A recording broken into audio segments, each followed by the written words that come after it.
Welcome back to the channel, everyone. Davey Deathray here. Hope you guys are having a lovely evening.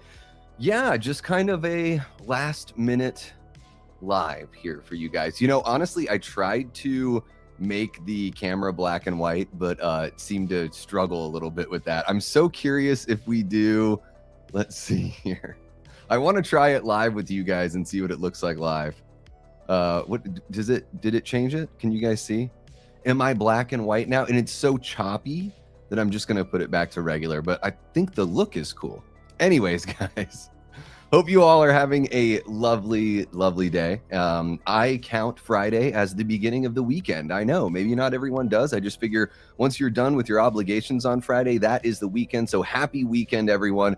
I knew I wanted to do this for most of the day. I had some plans. Unfortunately, they didn't work out. And I was like, I'm going to go live really late. And that is what we're doing here. What do you guys think of the black and white aesthetic on the logo and everything? I had a lot of fun putting that together. Sometimes I want to know what you guys think, because honestly, putting together the thumbnail, it came really quick and I was like, oh, this is a lot of fun. That's like, you know, there are moments of frustration and the tech issues and all that kind of stuff.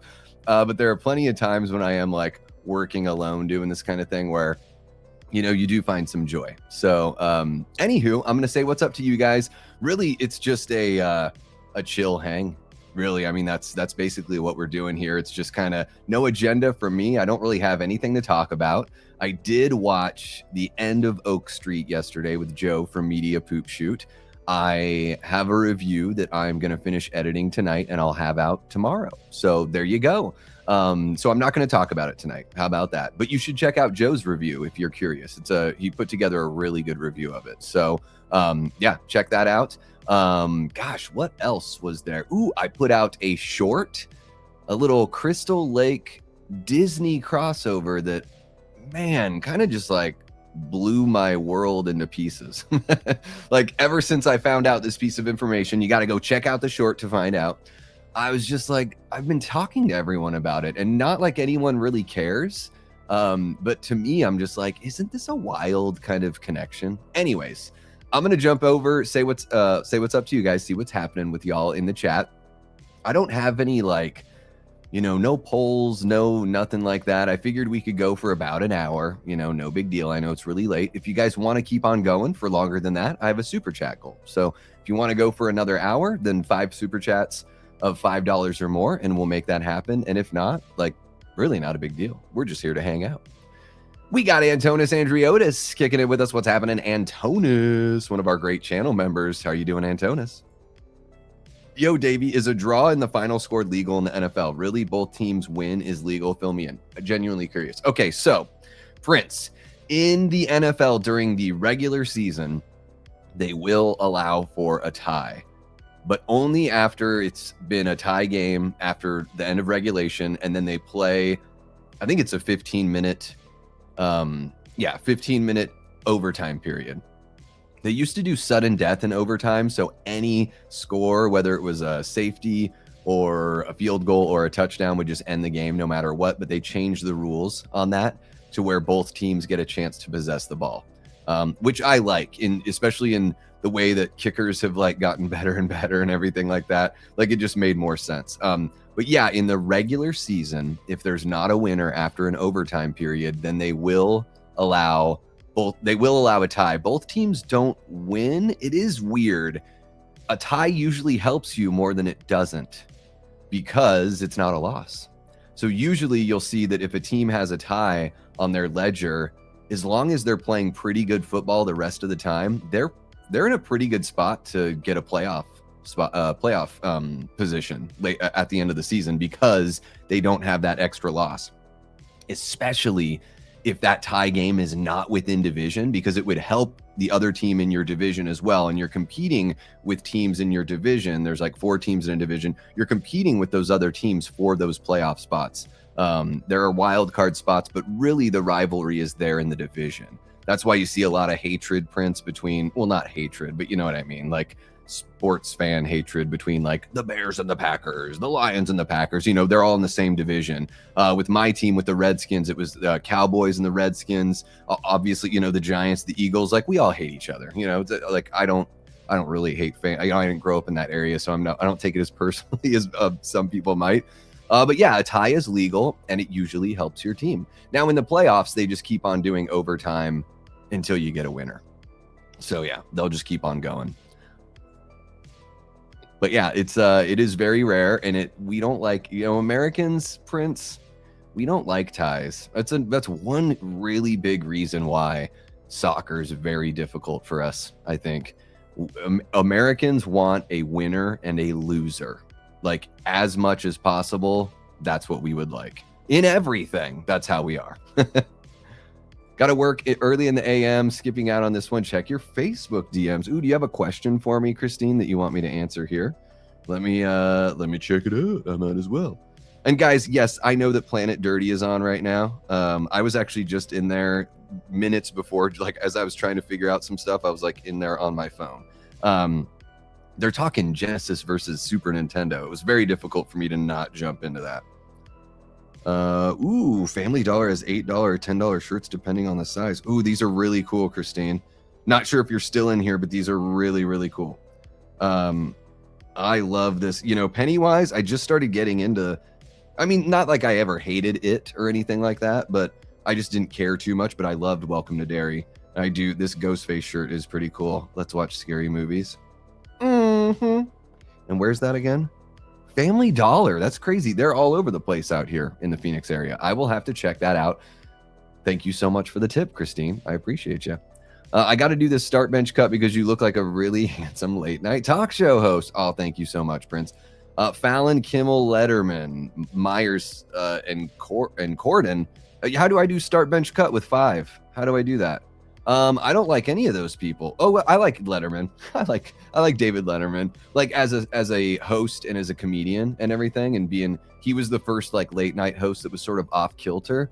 Like without Letterman, you're not going to get somebody like Conan, who's even, you know, sort of stranger than Letterman was. But yeah, I would say Fallon and Kimmel and Seth Meyers and James Corden are all like, I would put them in the trash. They would definitely get cut in start bench cut for sure. Yeah, you know, Prince, because of the age I'm at, I am like a Johnny Carson, Jay Leno was like my Tonight Show. I never really liked Jay that much. I like the funny headlines and stuff, but I like Johnny more than Jay. But I was really like Conan was my guy. You know, mid to late 90s is when I started watching Conan. So I would just skip the Tonight Show at that point once Jay had taken over, and I would just watch Conan. And then who was, you know, when Craig Kilborn had the Late Late Show on CBS, I liked that. And I liked it even when they brought in like I feel like they did a really good job at replacing their hosts. They had like a bunch of tryout hosts in between, but they have, what is it, Craig Ferguson, the Scotsman that like took over after. I thought he was great. Yeah, so I'm just more old school when it comes to late night talk show hosts, like less like crying and less like super obvious, like the obvious politics. I don't even care like which way it is. I don't want any obvious politics on talk shows, like on those kinds of talk shows, like that are about like entertaining people and stuff. It just, I don't know. I don't understand how I'm supposed to be entertained about like everyone just doing the same thing. It's just like, to me, it's so boring, and it feels like cultish behavior, and it feels like, I think I've talked about this before, Prince, where it's like, it feels like peer pressure, almost like a religious cult peer pressure. They're like, hey, if you don't say these things, like we need to know that you are on our side. So Seth Meyers, you better go out there and make sure that every show you have a whole entire segment slamming this or slamming that. Or Jimmy Kimmel, it's like, you got to go out there and cry about someone that you could help, Jimmy, that you could help with your millions of dollars, yet you don't. I don't know. Go cry about it. Go cash your paycheck and, I don't know, take your disingenuous ass on home, I suppose. Shannon says, Davey Indy Navarrete from Obsession just joined Marvel's X-Men. Shannon, you're telling me all of that, and you're not going to tell me what character she's playing? Is she going to be gosh, when I look at her, I'm like, well, she could be Psylocke. Like, she could pull off that look. I think Psylocke is, you know, usually either looks like whitish or Asian-ish. But I still think Indy has a look close enough to where we could roll with that. I'm trying to think of like who else she could be, like, obviously. Just if she kept her hair. I'm picturing her like without them changing her at all with like makeup. I'm like, oh, who could she fall into? I don't know. Let me know who she's playing. I'm sure they announced who she's playing, because I know Samara Weaving's going to be Emma Frost, you know, the White Queen. I really hope, you guys, Spider-Man Brand New Day spoilers here. I really hope that, you know, everyone's saying like, oh, Jean took these people's autonomy, like Jean hurt all these people. Like, yeah, I mean, there are people like die when Jean is like inside of their heads in Spider-Man Brand New Day, and she is responsible for that. However, if you guys know the, gosh, what is it? The Dark Phoenix storyline. I think this is, yeah, it's the beginning of the Dark Phoenix storyline. It's all about like Sebastian Shaw and Emma Frost and the Hellfire Club. Like, yes, the Hellfire Club. Like, the Hellfire Club from Stranger Things. Like, okay, yeah. But in the X-Men, the Hellfire Club were a thing, like, going all the way back to, like, the 70s. You know, and I don't know that that's the original, the very first group that was ever called the Hellfire Club. I mean, it's a really cool name, so probably not. But yeah, the Hellfire Club, which is Emma, Sebastian Shaw, and then some of their cohorts and stuff. They all wear, like, old, like, swashbuckling Victorian outfits and stuff. They basically, I think Emma essentially, like, gets into Jean's head and makes Jean think that she's, like, she like puts Jean like back in, she kind of like makes Jean think that she's got this past life where she was like in love with Sebastian Shaw and they were like married in this previous existence and all this stuff. And she is like in Jean's head, like fucking with her immensely. And Jean doesn't know that, she thinks that all this stuff is happening naturally because of her powers. She doesn't know that she's being twisted by somebody else. So that's something that now that they've declared that Emma Frost is going to be a part of this new Spider-Man universe, they can backtrack and retroactively say that in Spider-Man Brand New Day, that part of that was Jean, but that she didn't even have full autonomy. That like some of the things that she did came from, you know, a darker force that was presiding over her. So yeah, could be kind of interesting. I don't know. I mean, I liked the way, other than all that stuff, like, I liked a lot, like, I loved what Sadie Sink brought to the role. Jean Grey is one of, I mean, you have to get that right. She is arguably, I would say, like, I mean, other than, it's like Professor X and then Jean and Scott are, like, the most core, like, gotta get them right characters when you cast. They're way too important to the X-Men to fuck up with that stuff. And Wolverine and all that stuff is, like, Wolverine's my favorite X-Men character, or just my favorite character. Like, I love Wolverine. I've got a couple copies of the first Wolverine comic and a whole bunch of other fun Wolverines and all that stuff. Like, I love him, but he didn't join the X-Men until like the 70s, you know, like he was late to the game. So maybe even I think he joined Giant Size X-Men #1. I think he's there, and that was like 75. So not long after he was introduced in comics, right? So, but yeah, I mean, I think it's like, he's a great character, but you got to get those core characters right. And Jean is like probably, I mean, one of the most powerful and easily one of the most important mutants and characters in the entire X-Men kind of world. Screaming at my oh my gosh, guys, my computer's freaking out right now. Screaming at my laptop, Prince, I was that excited. Hey, hell yeah. Oh my gosh, you guys, I'm so sorry. My computer is, let's see. Oh, we'll see. Tia, Nina, one of our great channel members. What's happening, Tia? So great to see ya. How about that? Yes, little Scooby Sis action. There you go. Just wait till later, Prince. I'll probably break down everything we got from Disney in one big long video after I sleep. Hell yeah. Longest video. Heck yeah, Shannon. Guys, look out for that over on Talking Star Wars. Let's see here. What else do we got? Holy cow, we got Mr. Lamontre Gillard. How's it going, Lamontre? Welcome on in. I'll drop a topic. Horror is my topic. All right. Antonis wants to talk that horror.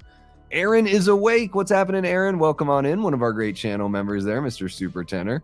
That's right. Don't forget to grope that button.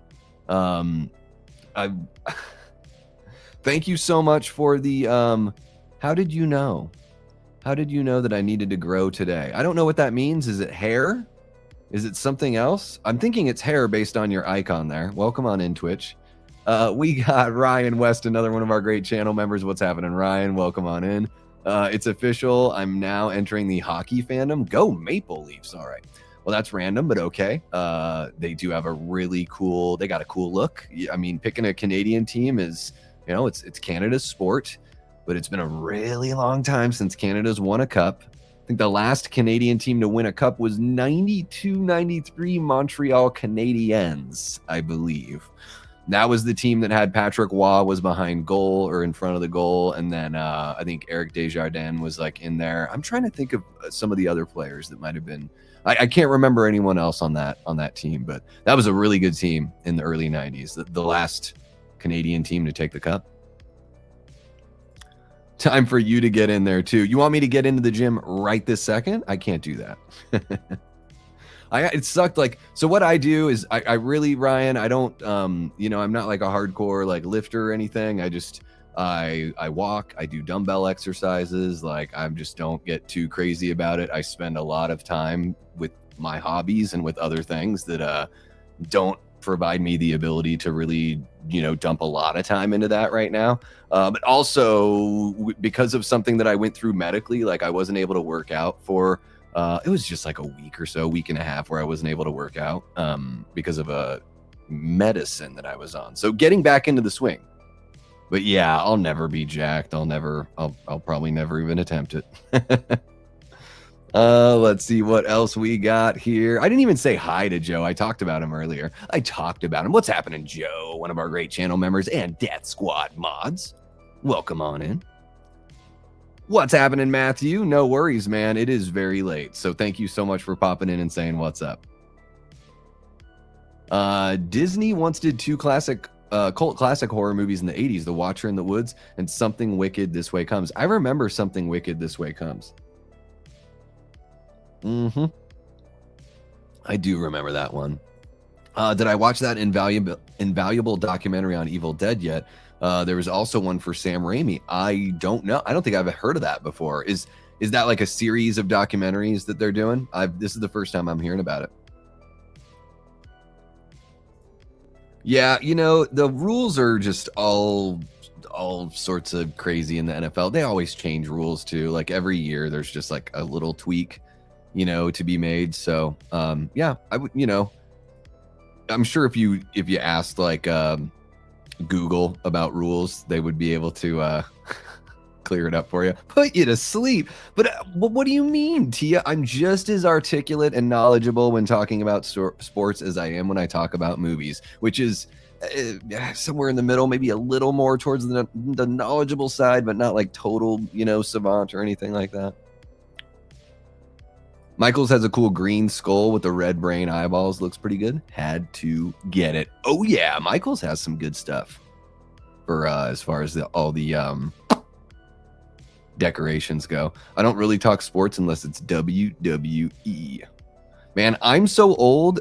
It's still the WWF to me. Yes, get in the bin, as Asha would say. It's a very British phrase, right? In the bin, yes. You know, I never watched Merv Griffin. I don't think he was on anymore when I was alive. Like, you know, by the time I was watching television, I don't know when Merv stopped doing a talk show. But I, you know, heard of him all the time, but I've never watched him. Howard Stern was my late night talk show guy. He would have skanky women on, which led to watching adult rated movies. Yeah, I remember like when E would put his show on and everything, and it would always be censored out boobs and stuff like that. What's happening, Gory Tiger? Welcome on in. I want Colbert to go back into the Colbert Report. Yeah, like the actual like be Colbert as a character would be awesome. Guys, I gotta say, I found it so funny when he got let go and everyone threw a fit and acted like it had anything to do, you know, like people acted like it had something to do with a outside force that had nothing to do with ratings and the money.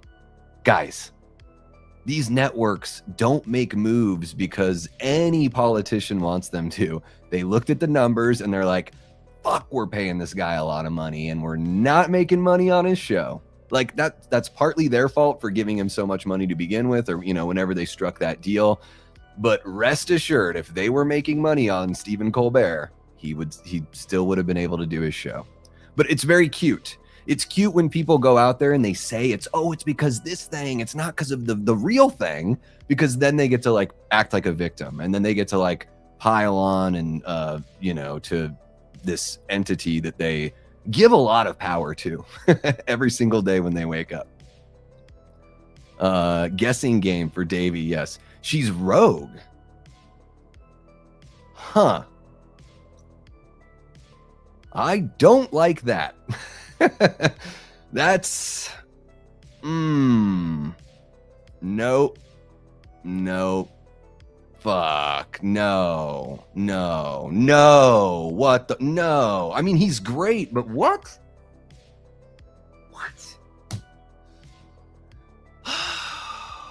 fuck. Well, if they put him in makeup, god damn it. I'm sorry, guys. Like, I know what these characters look like, and I know how they're supposed to be, and this is bad. Like Samara Weaving, or was it Samara Weaving or is it Margot Robbie? I don't even know. I think it's Samara Weaving. Like either one of those two as Emma Frost, I can see that. I have a really tough time with Indy Navarrete as Rogue. That's tough for me. I have an extremely tough time with Adam Driver as Mr. Sinister. Mr. Sinister in the comics, his face is built very much like a young Arnold Schwarzenegger, but you know, it's like he's white with the dark makeup, and like he's not like, he starts out as a human, Nathan Essex, and he turns into like, he's obsessed with Jean Grey and with Scott, and he is obsessed with creating like the most powerful mutants, and he ends up, you know, he's basically like a wild magician. I mean, Mr. Sinister is an awesome character. Like, I love the character. I've been like wanting him, you know, especially I've been wanting him in one of these movies for a while. And especially since I think in, which movie was at the end of where Wolverine, it was at the end of The Wolverine, where he gets on the plane and opens up the case and it's it's his suit. It's his like original suit. And I think it says it's like, this is from the Essex Corporation, or the name Essex is on the suitcase or something like that. So it's like they teased it all the way back then when Fox still had him, had all the rights to everything. Fuck, dude, I have a really tough time seeing Adam Driver as Mr. Sinister.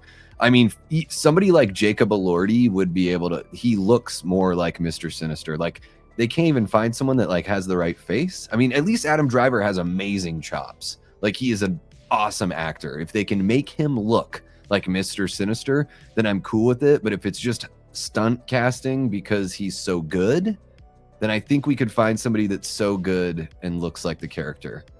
God. And that bums me out too. That guy from Wolfman, that needs a shower and a shave. Fuck, dude. Disney is fucking this up. God, they better prove me wrong, because this is bad. What's happening, Chad? Welcome on in, man. Hope you're doing well. I get all my movie entertainment news from Ben Grimm. There we go. Yeah, dude, depressing shit that they're announcing here. This is rough. This is rough. Yeah. Yeah, they did in the animated series. They did a lot of those bigger. They have a huge 6 episode Phoenix arc, and they did Days of Future Past, and yeah, all that stuff. He was really good as Sebastian Shaw. Yeah. Gene, Scott, and Storm. Well, Gene's gonna be. Wait, are they aging Gene up? Is Sadie Sink not playing Gene in the X-Men movie? What the fuck are they doing? Who's playing Jean? Is it Sadie Sink? Please tell me it's Sadie Sink playing her in the future. Be a grower, y'all. They used to make good movies. They used to. Tia Grower, Tia Nina. I'm a grower and a shower. I wrap it around my wrist and say, have you seen my new watch? What time is it? Let's see. Spicy chat. Oh, Invaluable originally came out with the Army of Darkness Necronomicon cover, if I'm not mistaken. They're on YouTube, though. Okay, so maybe it's a documentary I've seen before, and I just didn't know that's what it's called. If it's special features on an older release, it's possible, yeah. Possible. Aaron, you are a laugh riot. Oh, they were made by Merv Griffin. Gotcha, you came up with them, yeah. What's happening, Aaron? Welcome on in, man. Now he has a Lord of the Rings movie. Apparently he's a super fan. He is a huge super fan. Is he doing a movie or is he doing like a... Yeah, I saw that they got him involved in something. What was it? Are they telling like different stories? I can't remember exactly what it is, but I did hear about that a couple months ago. He wasn't fired. His contract was not renewed. It's true. Yeah, man, shit ratings are tough.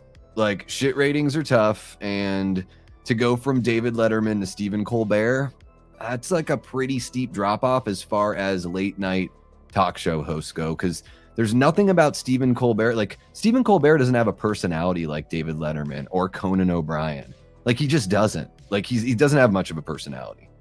He's very, like, the way that they went with talk show hosts like in the last 15 years is like, let's get the most like vanilla fuck we can find and let's hire the most vanilla fuck we can get.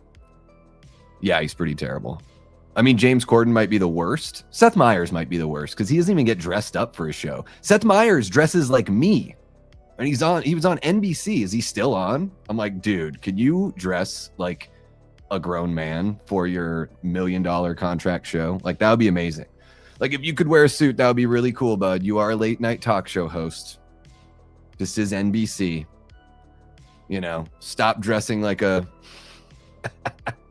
Stop dressing like, what's his name? What is the guy's name? The president of Ukraine or whatever.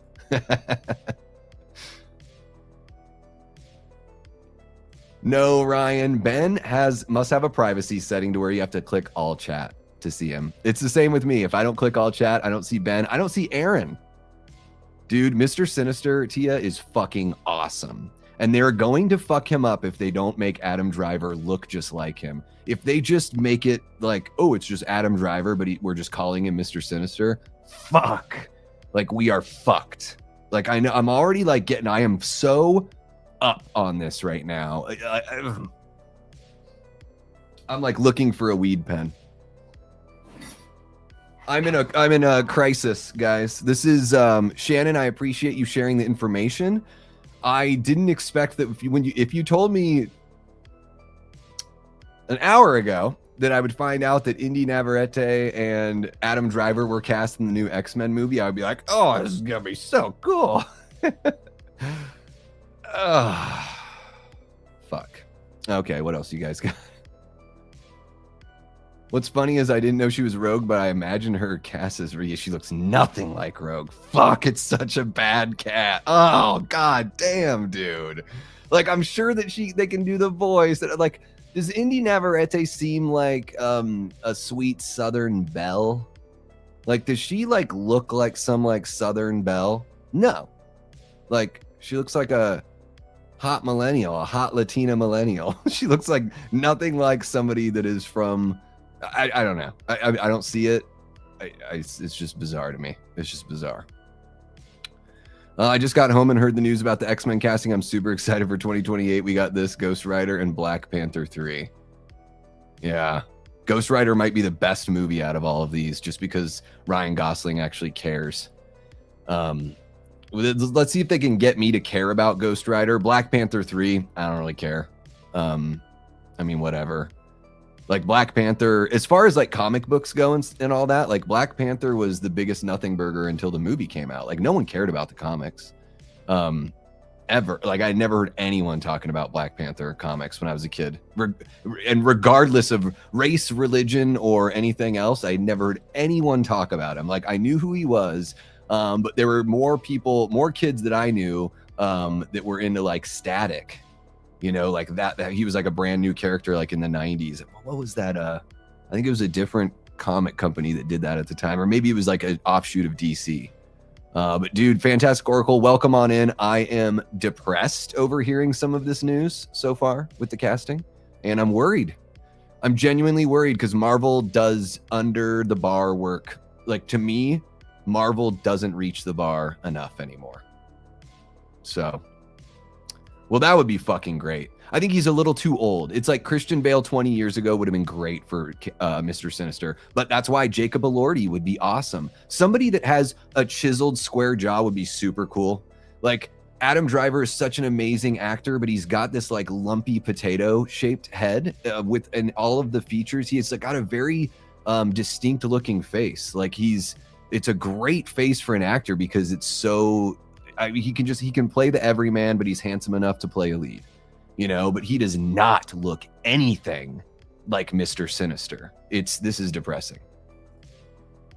Gotcha. If they did it back then, if they did it after like the Wolverine was made, which I actually like a lot of that Wolverine movie, the end is so lame.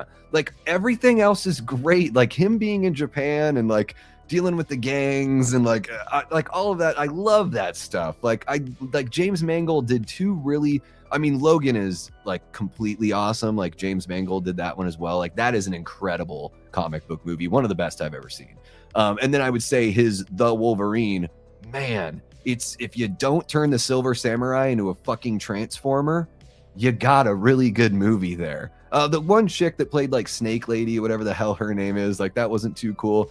But fuck, Silver Samurai could have been done so much more awesomely than they did him. It's a shame that it got turned into like CG Transformer. I understand what they were trying to do, but it doesn't neuter the character of Silver Samurai, but it's way off of like, you know, what Silver Samurai should really be, or what he is in the comics. Let's see here. Sorry guys, my computer's having a really tough time. Elliot Page is Mr. Sinister. Aaron.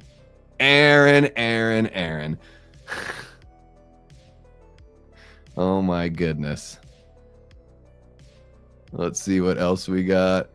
Well, too old again though, Merc. Too old. Mr. Sinister should be around 40, maybe. Right? Scott and Jean should be in their 20s. Mr. Sinister should be like late 30s, early 40s. Yeah, I am cat sitting at my sister's house, Lito. Welcome on in, one of our great channel members, Mr. Hollywood Lito, everyone. Yeah, I'm just in the spare room here, cat sitting and watching the house. Maybe I'll do a midnight dip in the pool. Adam Driver and Christopher Abbott were in that series Girls on HBO. I know Adam Driver was. I've never seen Christopher Abbott in anything other than Wolfman. And unfortunately for him, in my experience watching the movie, I thought he was one of the lesser actors in the film. And there aren't many actors. I'm worried about him as Professor X. Genuinely worried about him. I don't know what Marvel's doing. Oh my God. Okay, yeah, I mean, dude, yeah, that's the funny thing is, like, that was out way before the movie even came out. Everyone, like, knew what it was, right?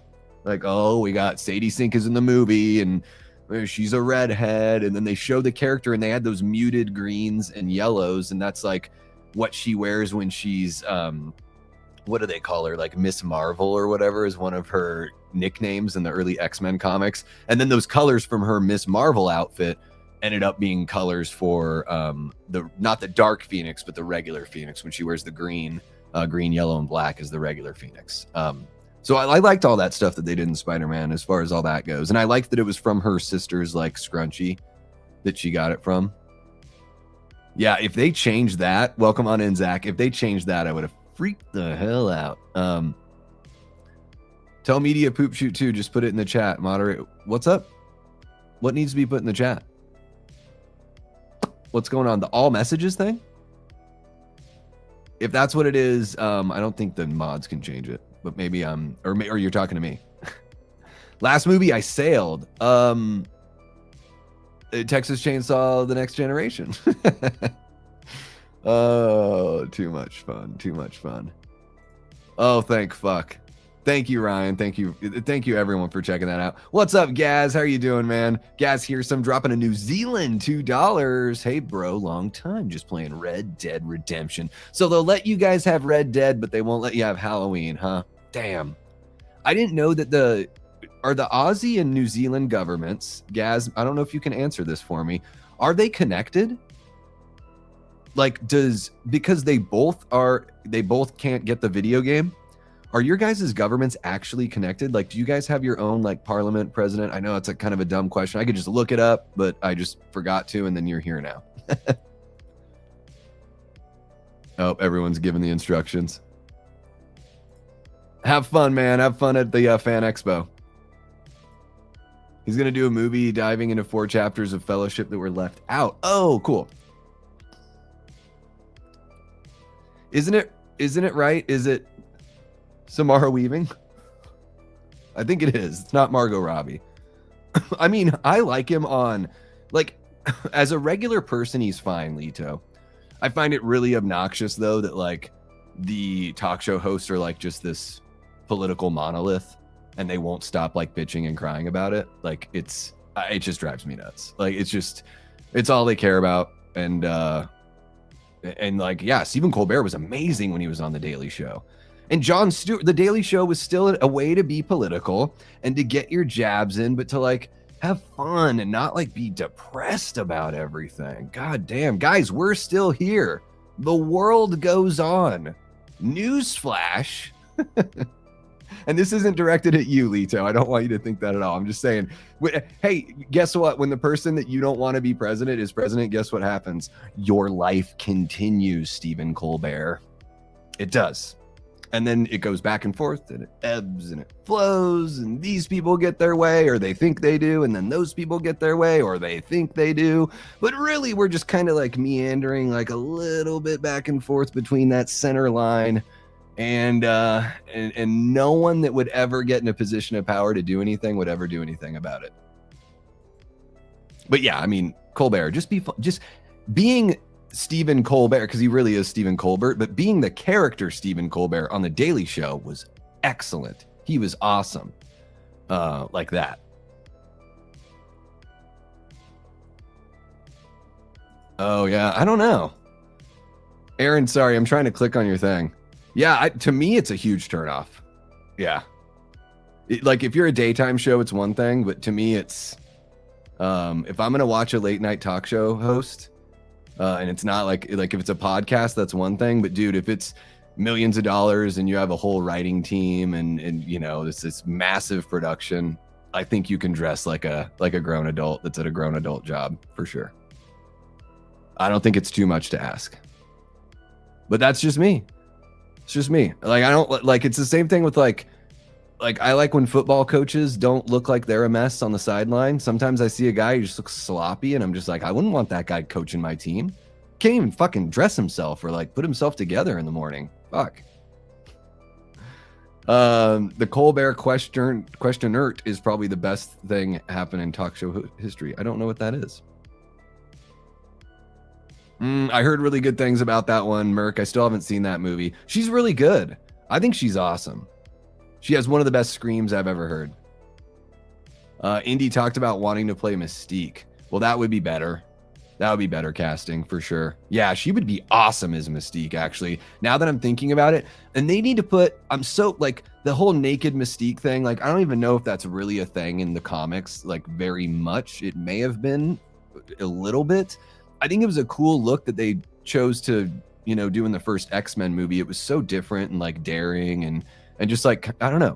It's way better than just putting her in a black suit like everyone else had in that movie or in those first few movies, you know. But Mystique, I love when she wears like the white dress, you know, with like the skull belt and all that. Like, that's like, I want to see that look so bad. And I don't need her to have, they always give her scaly skin. Like the naked version of Mystique has like scaly skin. In the comics, it always looked like smooth blue. I remember in Babylon, Margot and Samara were in the same scene, and I was like, it's crazy. Dude, I think my battery on my mouse is dying. I think that's what it is. I liked Black Panther and Doctor Strange when I was a kid. Yeah, well, I'm not saying, I mean, obviously they had comics that were in the run, but I'm just saying that it wasn't, you know, Black Panther and Doctor Strange are nowhere near something like Spider-Man or X-Men or Spawn or Batman or Superman, or, you know what I mean? Like, they're definitely, even Iron Man was in the outer rung, like, back then, and even maybe Captain America in like 80s, 90s was not really that popular. Like, you know, at least with the, and again, it's just anecdotal, right? It's like with the people that I knew that were into comics and the comics that like I was paying attention to, it was right around that time when like Image became a thing. So it was a lot more, there was way less chatter about, I mean, it was, yeah, from Marvel, it was X-Men and Spider-Man, pretty much was like all anyone was really talking about in that era. And then it was Batman, Superman, because all the shit was going down with them, with the broken back and the death and everything. And then of course there was Image with like Spawn and the Max and Prophet and Wildcats and all that kind of stuff. But yeah, I just didn't really, remember hearing too much about those characters. Like they existed, but they were just, just like Iron Man. They were just sort of like, oh yeah, that's a thing. That's a thing. Mr. Sinister is like 6'9". Well, yeah, he's like an augmented person, right? So, but an Adam Driver's tall enough.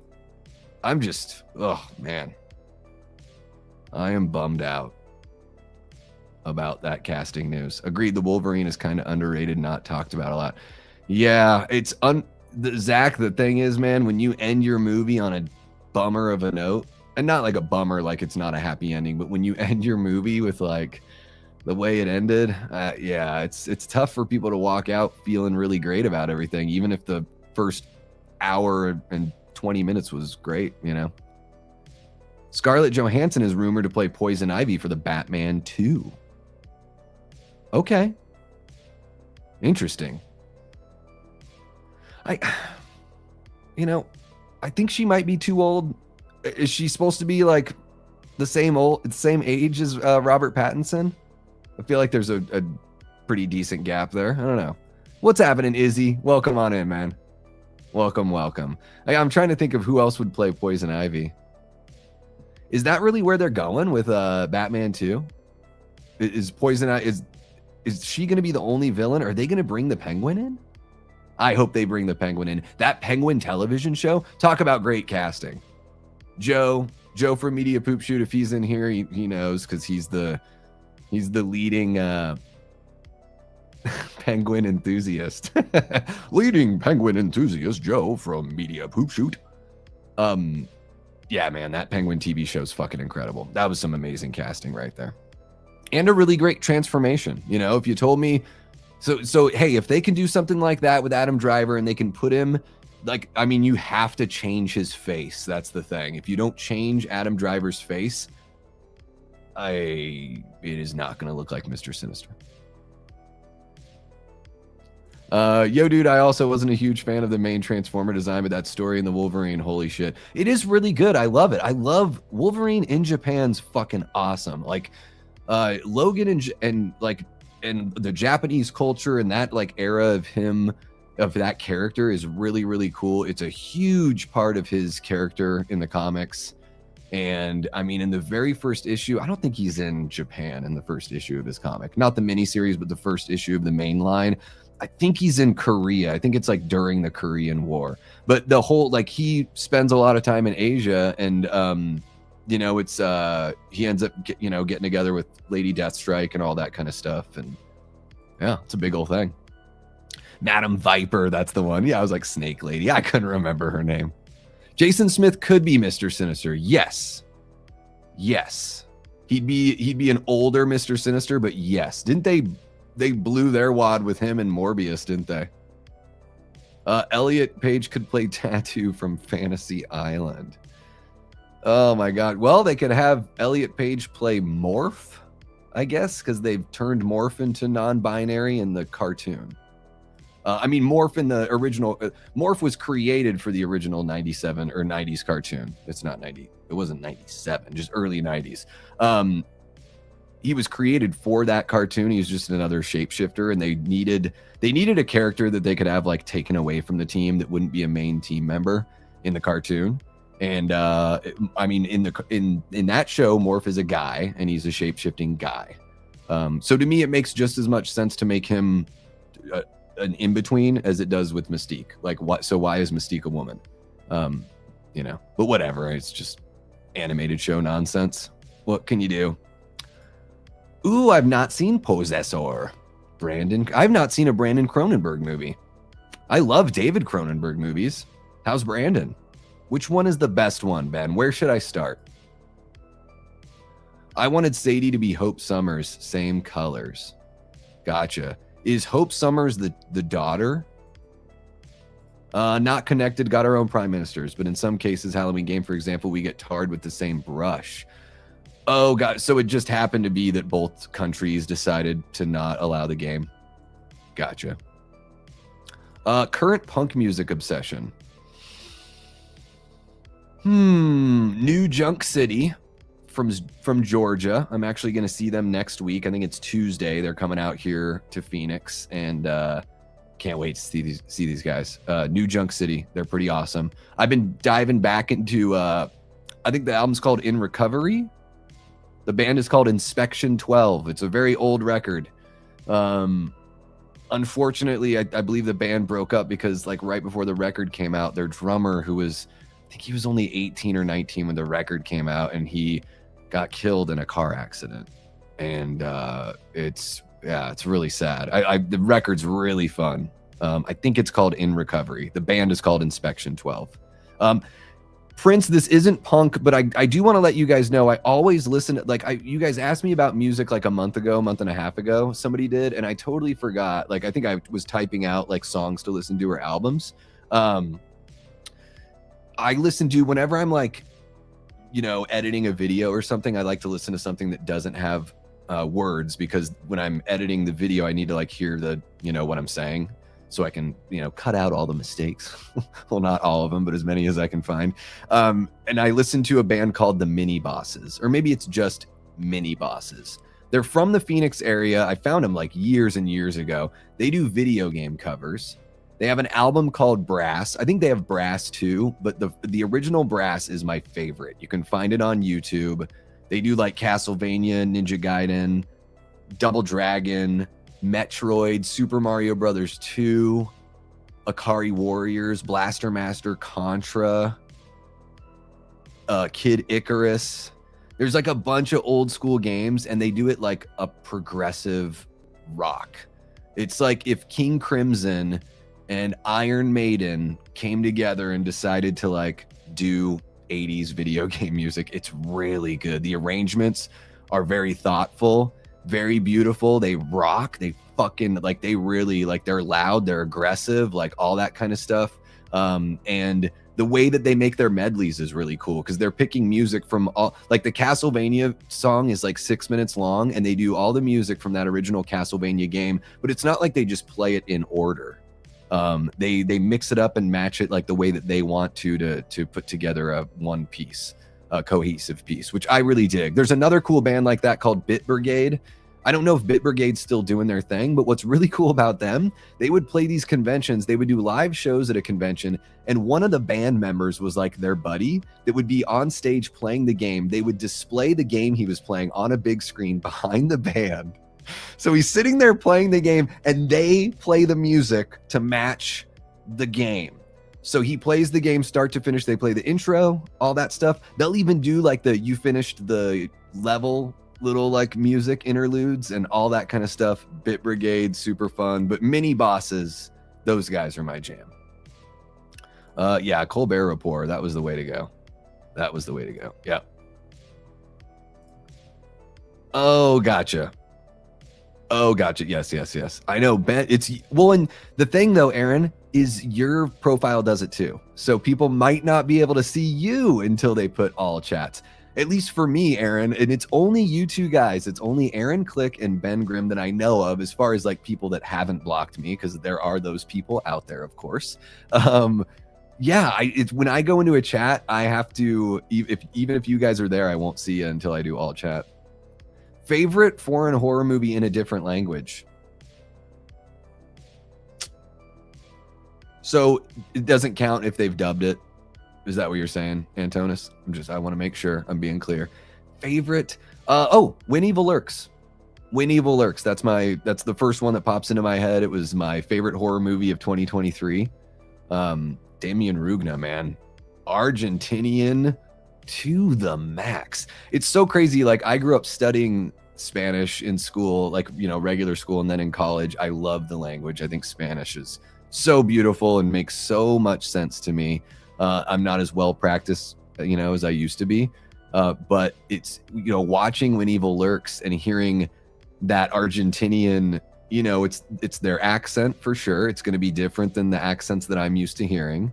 And then not only that, it's like the slang too is a little bit like the way the language is spoken country to country can change a little bit, right? A little bit of a dialect kind of thing.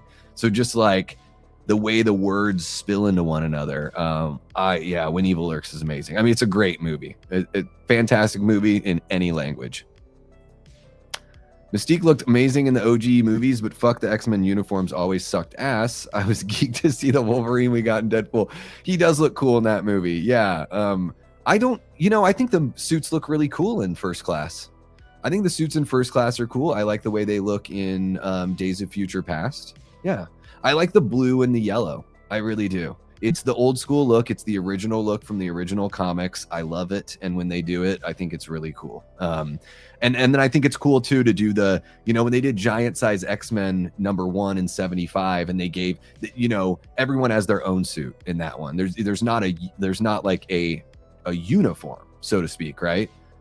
Which is cool too. So I think that's the thing, Joe. It's like, do you like it when they're all wearing like an actual uniform, or do you want them to be in their individual costumes that they ended up getting as the characters became like more popular and like dug out their own place in the space? Let's see here. Yeah, no, these are good questions, guys. I literally never heard of Black Panther until the movies, and I collected comics. Wild. Felt so dumb. Well, you know, there are just certain characters that aren't as popular. There are so many comic book characters. When you think about the ones that were popular before the movies were being made, if you go back to like the 70s, before a Superman movie came out, the amount of characters that were like actually popular back then, and then the amount of characters that are popular now, it's still a small percentage of like the actual characters that are out there. Finally, in your time zone, Iris in Texas jumping on in. Iris, it is so great to see you. You're back home, I would imagine, back home from all your awesome vacationing and World Cupping. World Cupping, that sounds weird. Iris, I think I saw a whole bunch of super chats come in from you. You are absolutely amazing. Holy cow, I didn't think we were going to get there, guys, but we reached our super chat goal, so let's just keep on chatting. Oh my God, Iris, you are so amazing. Thank you so very much. Look at Iris, is just so sweet. $5 just to say hi to Tia.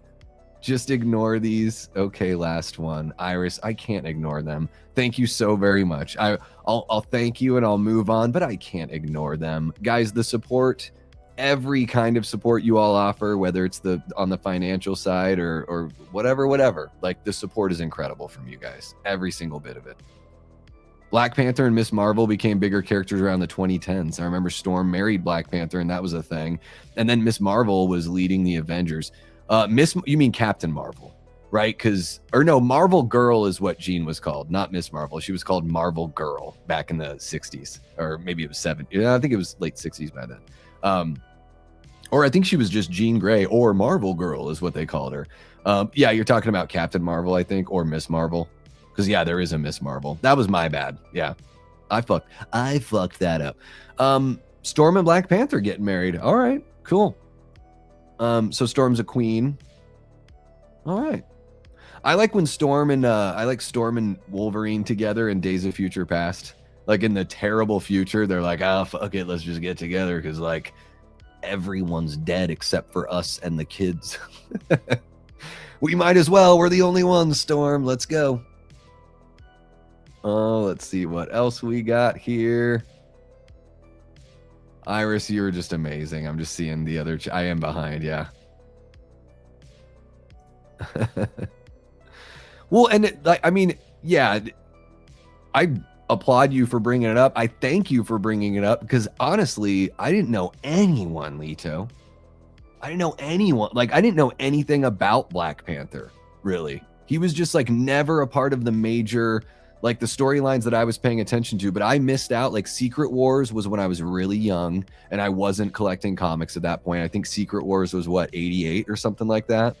So I was just like 6 years old. So if Black Panther was involved with those bigger events in the 80s, I totally missed out because I really started following it. Honestly, like when I followed comics, when I got into comics, you know, I watched the cartoons and all that stuff. When I actually started collecting comics and like trying to learn about what was going on, it was like 93. Superman just got killed. Batman just had his back broken. Spawn 1 just came out.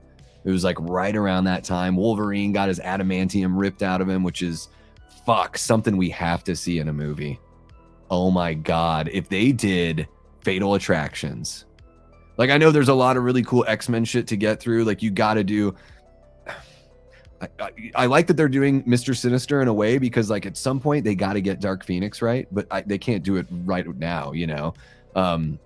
There's some really awesome storylines. Like I think they're going to end up going to Genosha with the X-Men. I mean, the inhibitor chip that Peter creates in Brand New Day is going to be a big fucking clusterfuck in the X-Men world. And then the Genosha side of it and the inhibitor chips and Mr. Sinister like all kind of wrap up very nicely together. So I think this clearly says that we're going to be going to Genosha, and oh my God, wouldn't it be so cool to see Mega Mold in an X-Men movie? Like a giant fucking a giant Sentinel essentially on a throne that like craps out the Sentinel robots that enslave mutant kind. It's incredible. It's incredible. He doesn't really crap them out, but you know what I mean. If you know, you know.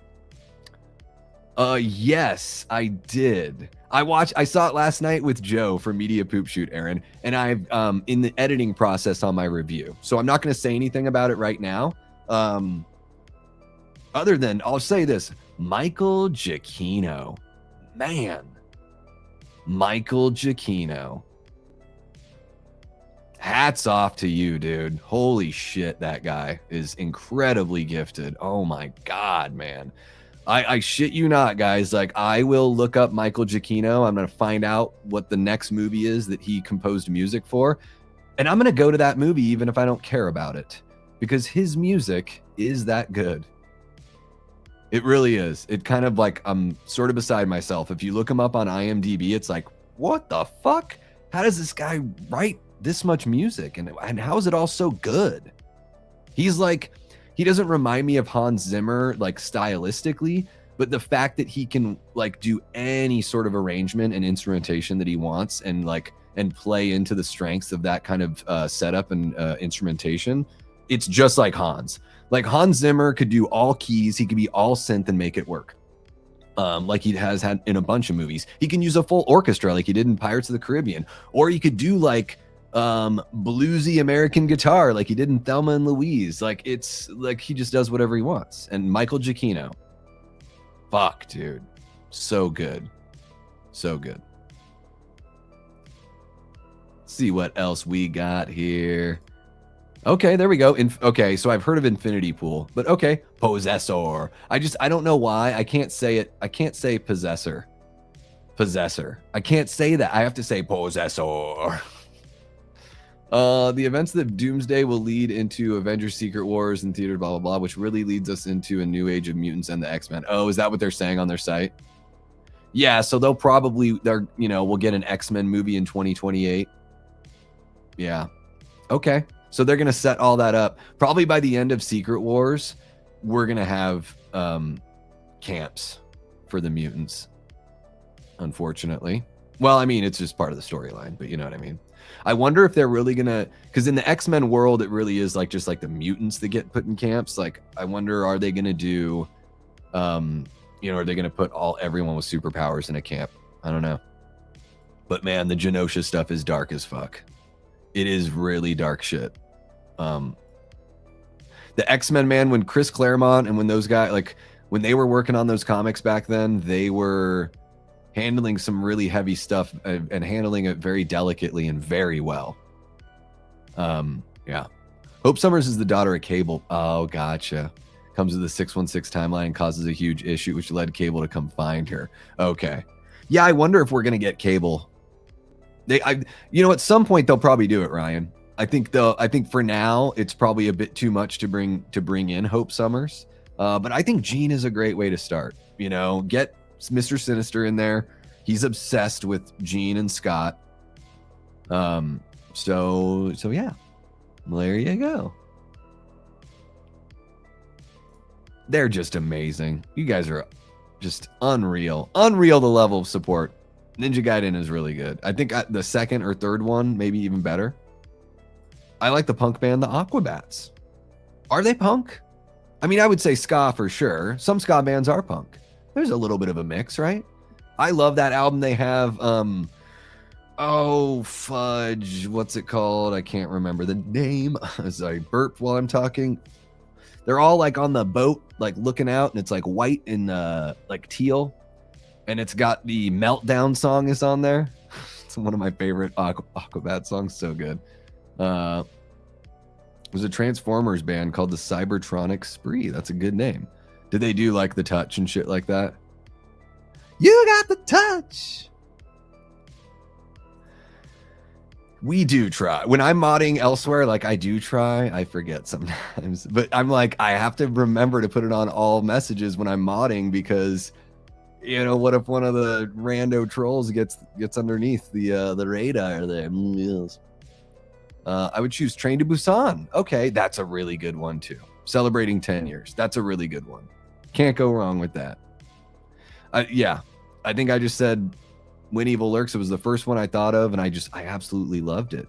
Train to Busan is in my top 10 zombie movies of all time. It's not in the top 3, but I do really like it. Check out Hatching if you haven't already. It's a Finnish creature feature body horror. Ooh, I love creature feature and body horror. Hatching? Finnish movie. Okay. There we go. Cool. Oh my God, that's a very off-putting poster there with the whatever these people are wearing over their faces. Sometimes it's the simplest things that are creepy, you know? A little less is more. Have you seen I Saw the Devil, one of my favorite serial killer thrillers of all time, out of South Korea? I have not. I have heard, like, I've seen that poster. That's a really popular movie, isn't it? Like, I know the name, and I can picture, like, some of the artwork for it. I still haven't seen High Tension. I've heard really great things. I've heard, you know, I know all about, like, the twist and everything like that. Like, you know, no big deal. I could still enjoy the movie for what it is, but I do hear that the twist sort of exposes a bunch of plot holes.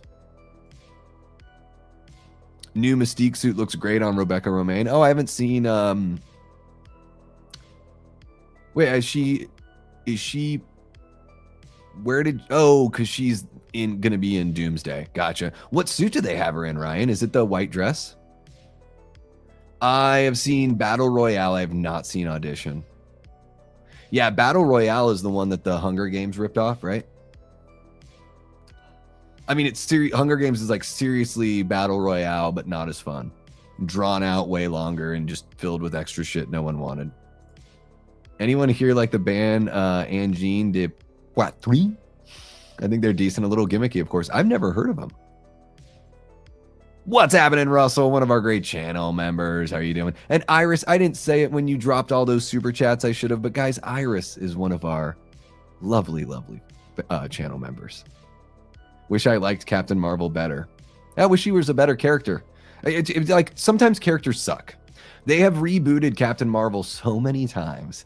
The version that they used in the movie, the Carol Danvers version, I think she hit comics. Like, I don't think they brought her into the comics until like as Captain Marvel until like 2014 or 2015. It was like very recent. The original Captain Marvel's a guy, and then Monica Rambeau was Captain Marvel, I think. So in the 80s. Yeah. So before being a blonde white woman, Captain Marvel was a black woman. Oh, how did Marvel miss that? Like, how did Marvel Studios miss that with like all of the stunt casting they already do, and you didn't give us a black Captain Marvel when the black Captain Marvel was canonically before the white girl Captain Marvel? They can't even get it right when they do that stuff. They can't even stunt cast the right way. I figured, yeah, I thought that's what you meant. But Miss Marvel is a character. It's very confusing. They put their comic name, their comic company name all over the place. Paula, you are A-okay. You're not late. You're not late. You're here just in time. We're going for about another 40 minutes. So no worries. Or about another 50 minutes. And Paula, you missed my mention of the Hellfire Club, but it was the X-Men Hellfire Club.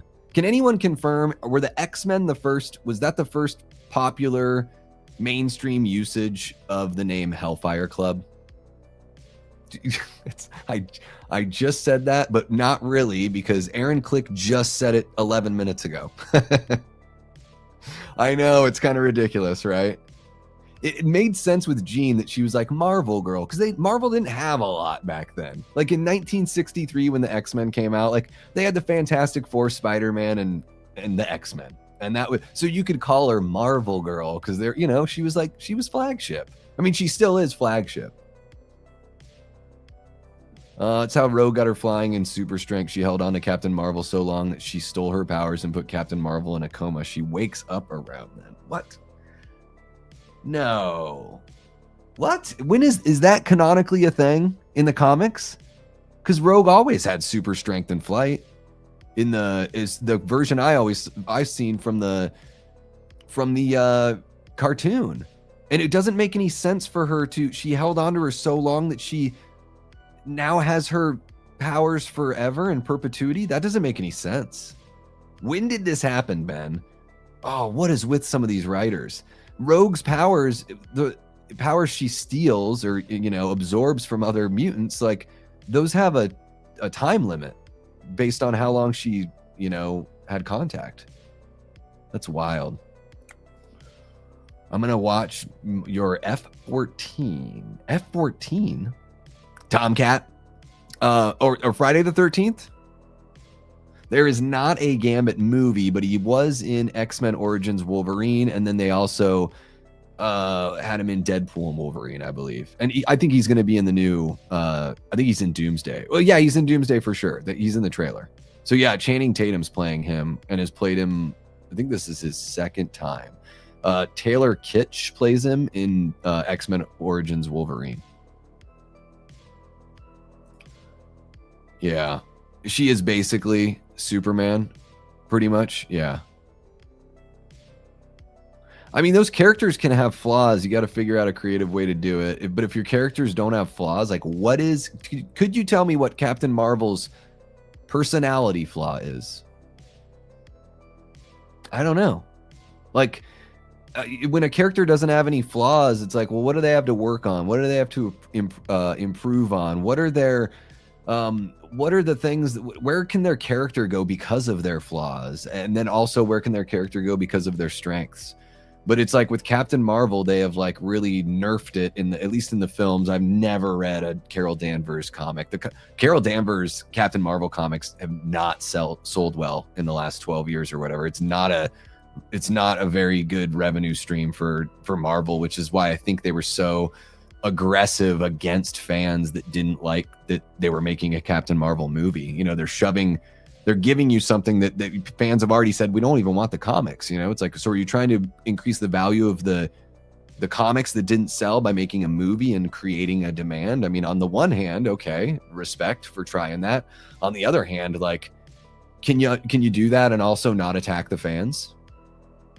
Can we do that? Can we make a movie, and if the movie sucks, like, and people will criticize it and criticize it fairly, is that okay? Or are you just gonna name call. Then we're gonna have a big old billion dollar corporation name calling the audience. Think about that. The next time you see people attacking the fans, like people involved in the production attacking the fans, or involved in a studio, or you see an actor or a director attacking fans, think about where it's coming from. Think about the money and the privilege that's there, and think about how they're telling you to just shut the fuck up and eat our shit with a smile or else. And then they're like, and then they turn around and be like, and you better fucking support us at the theater. It's very gangster, but not in a cool gangster way. It's not like, oh damn, that's gangster. It's like, no, that's just straight up like asshole mafia behavior. You know, Paula, I was a sneaky sneak. I did this on purpose. I wanted to just do something for fun and jump in out of nowhere and see what happened. And you guys are amazing. You know, you go live randomly in the middle of the night or whatever, you could have 8 people, 10 people. We still would have had an amazing time. But here we're sitting about 25 folks watching. It's pretty cool. Yeah, she's very Superwoman. Yeah. It's just give these characters some flaws. Like, I don't know. Like, I seriously want to know, what is Carol Danvers' flaw? And I mean character flaw. I don't mean like, oh, she's too powerful. Like, that's us saying like what we don't like about the character, but like, what within the storyline is her weakness? Wolverine's got a lot. He's pretty popular. It's okay for characters that we love to have flaws. It works. Luke Skywalker was a very flawed character. Odysseus, very flawed character. We like flawed characters. It's okay for the lady characters to be flawed too. Let's see what else.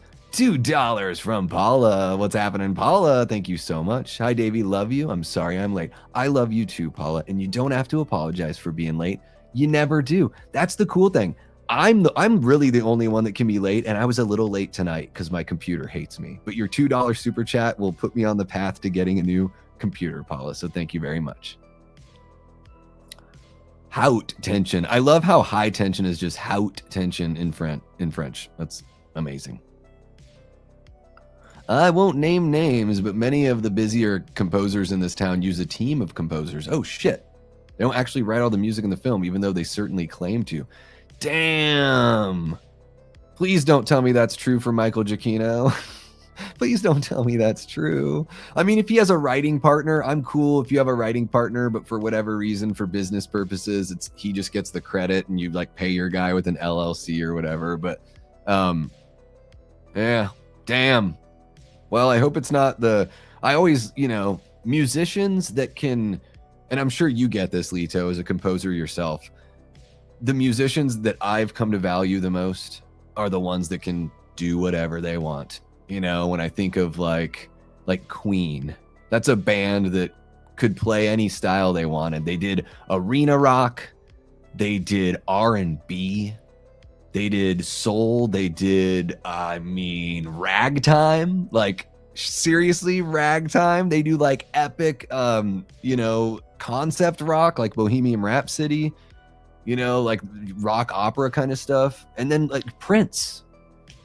Prince just did whatever the hell he wanted. I think the Beatles did pretty much whatever the hell they wanted to. The genres weren't as like expansive back, when they were doing their thing, but they were certainly helping to, bring some elasticity to some of those genres. And, I think a lot of what like the Beatles and like the Rolling Stones tried to do is expose mainstream audiences to the music that they really loved. And finding a way to make them to bring pop sensibilities to some of the blues and stuff that they listen to, and the artists that they grew up listening to and appreciating that never really got their day. And then we saw that evolve through rock and roll and pop music throughout history. So I think Beatles and Rolling Stones do that too, but to a greater degree, Queen, Prince. Oh my God, dude, Prince just does whatever. There's got to be somebody like modern that kind of does whatever they want, and I just can't think of it. Like, I know it's like right on. I know there's someone modern that I'm just brain farting right now. But I just love when people can be like musical chameleons. What's happening, Alvi? Welcome on in. Hope you're doing very well. Doomsday's shown the old X-Men people. Yes. Well, yeah, because they're only hired for a couple weeks. So yeah, they're gonna get killed. they're all gonna die. Well, when we saw isn't the version of Cyclops we see, isn't that James Marsden in the Jim Lee suit? I think it is. So yeah, we're gonna see like some of them die, and maybe we're gonna have some sort of alternate timeline, like, you know, because the Fantastic Four are coming in from a different universe. So some of these characters might come in from a different universe. Worst NFL game I've ever watched. Oh, I can't remember. But there are plenty of Thursday night games, Prince, where it's like, oh, the Browns and the Bengals, and it's like 9-6. Like all you get is 5 field goals.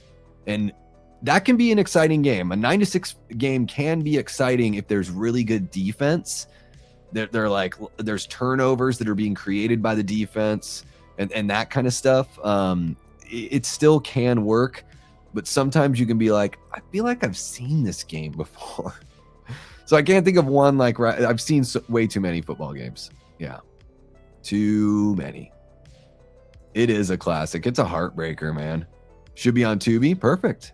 I saw that. Yeah, it's crazy to think that it's already 10 years old. And I think they're about to make a sequel that's gonna, I think it's an American movie. I think they're making like a Train to New York or something, and it's still being, I don't know if who's involved on the American side, but I think it's, you know, creatives from the original, and I don't think it's a remake. I think it's supposed to be the same event but just happening in New York, you know what I mean? So I don't think it's meant to replace Train to Busan. Train to Busan has a new movie called Calling Colony this summer. Train to Busan. You mean the filmmaker that did that one? That made the Train to Busan? Okay. Worth checking out. Perfect. Feel free to watch all of these on Discord watch parties. Yeah, guys, if you're not on the Discord, it's free. There's a link in the description, and you can join us over there. Yeah, Iris, we're doing, so speaking of watch parties, I know we've been so out of the loop on like doing regular watch parties over there, and we got to get back into it. But Iris, Sunday nights, I want everyone to know, Sunday nights, 9 p.m. Eastern, we watch Tales from the Crypt. And last week was our first one. So we watched 3 episodes, and you know, about an hour 15 for 3 episodes. So yeah, if you're over on the Discord, there's a recurring event.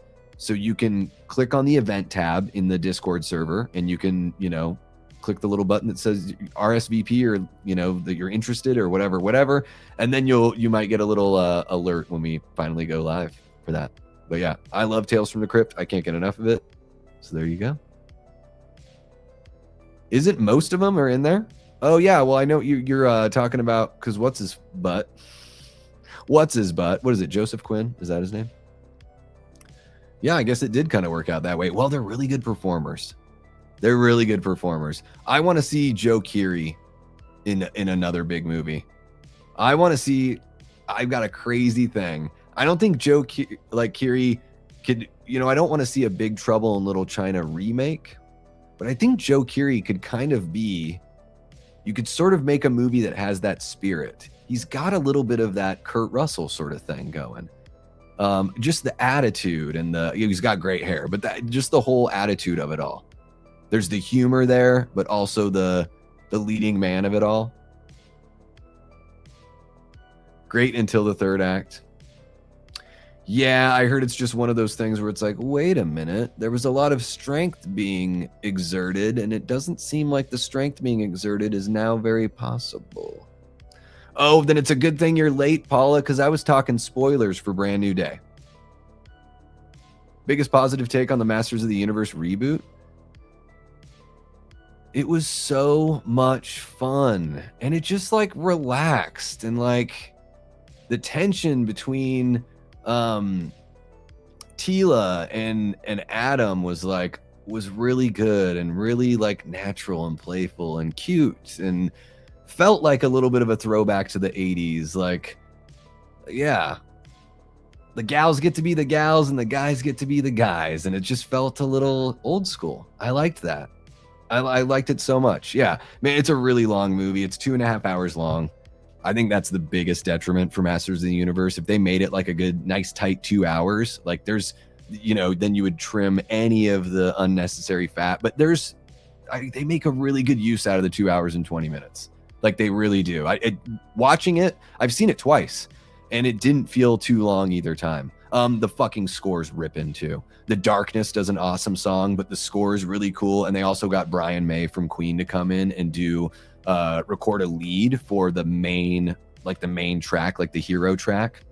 And you can tell Brian May is one of those guys. I don't know, for all you music folks out there, well, I mean, who doesn't like Queen or who doesn't know about Queen? But man, when Brian May plays the guitar, it's like a fucking fingerprint. It's like no one else sounds like or like articulates their melodies the way that Brian May does. He is, when people say one of one, they toss that word around a lot, especially in the sports world. In the NFL world, Prince, you hear one of one a lot, but man, Brian May, truly that.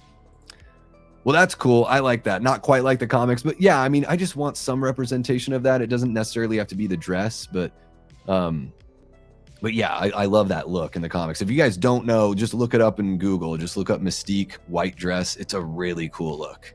And that's the look that I knew her, you know, like the era that I got into comics, that was the look that was the main look.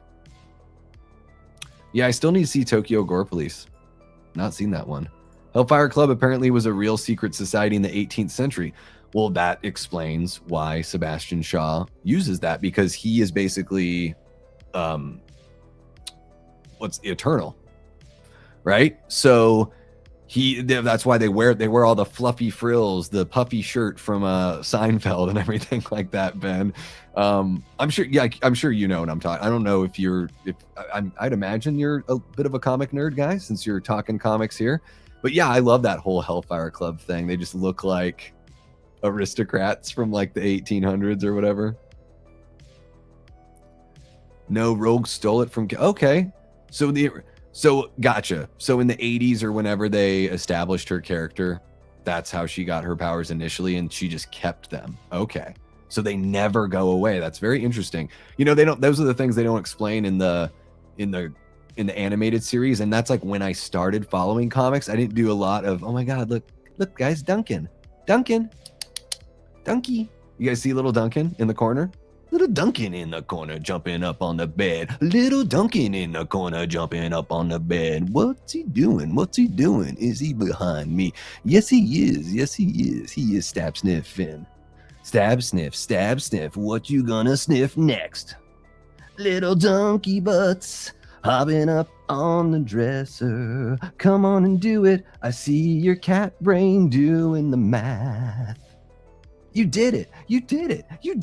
Yeah. I know he's not even on camera now, but I'm just like, yeah. Anyways. Well, you can hang out with us, David. You can hang out with us. Stab sniff. You guys ever used that phrase? I can't be the person that came up with that one. Stab sniff. But cats do that. They do that. Sniff. As they approach something, I call it the stab sniff. You know what I mean? And they act all surprised. You ever seen like two cats? They walk right up to each other, and because they don't have binocular vision within like 6 inches or less, so the closer they get, it all like doubles, and you see two cats that and they touch noses, and they're like, "Oh, what the fuck was that?" And it's like, dude, you knew damn well, Duncan, you cannot do that, buddy.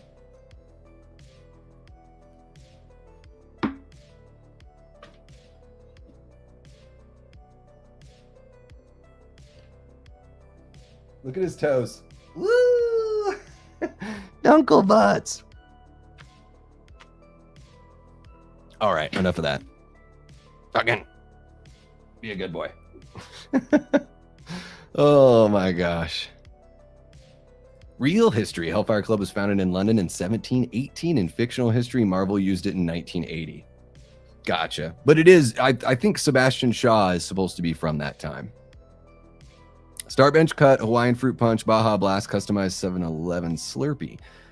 Probably Hawaiian punch. I'm going to start. I don't know if I've ever had Baja Blast.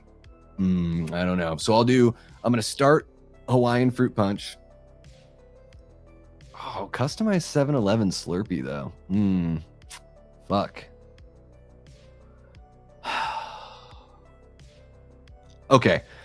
Customized 7-Eleven Slurpee, I'm going to start. I'm going to bench Hawaiian Fruit Punch. I'm going to cut Baja Blast because I don't know anything about it. And all I think of is like millennials drinking way too much high fructose corn syrup.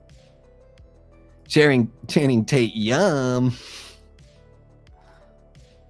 They did it in the cartoon as well. Wow, I missed that episode. Yeah, shout out to Mama Jamie Doo. She's got to be in Night Land right now, right?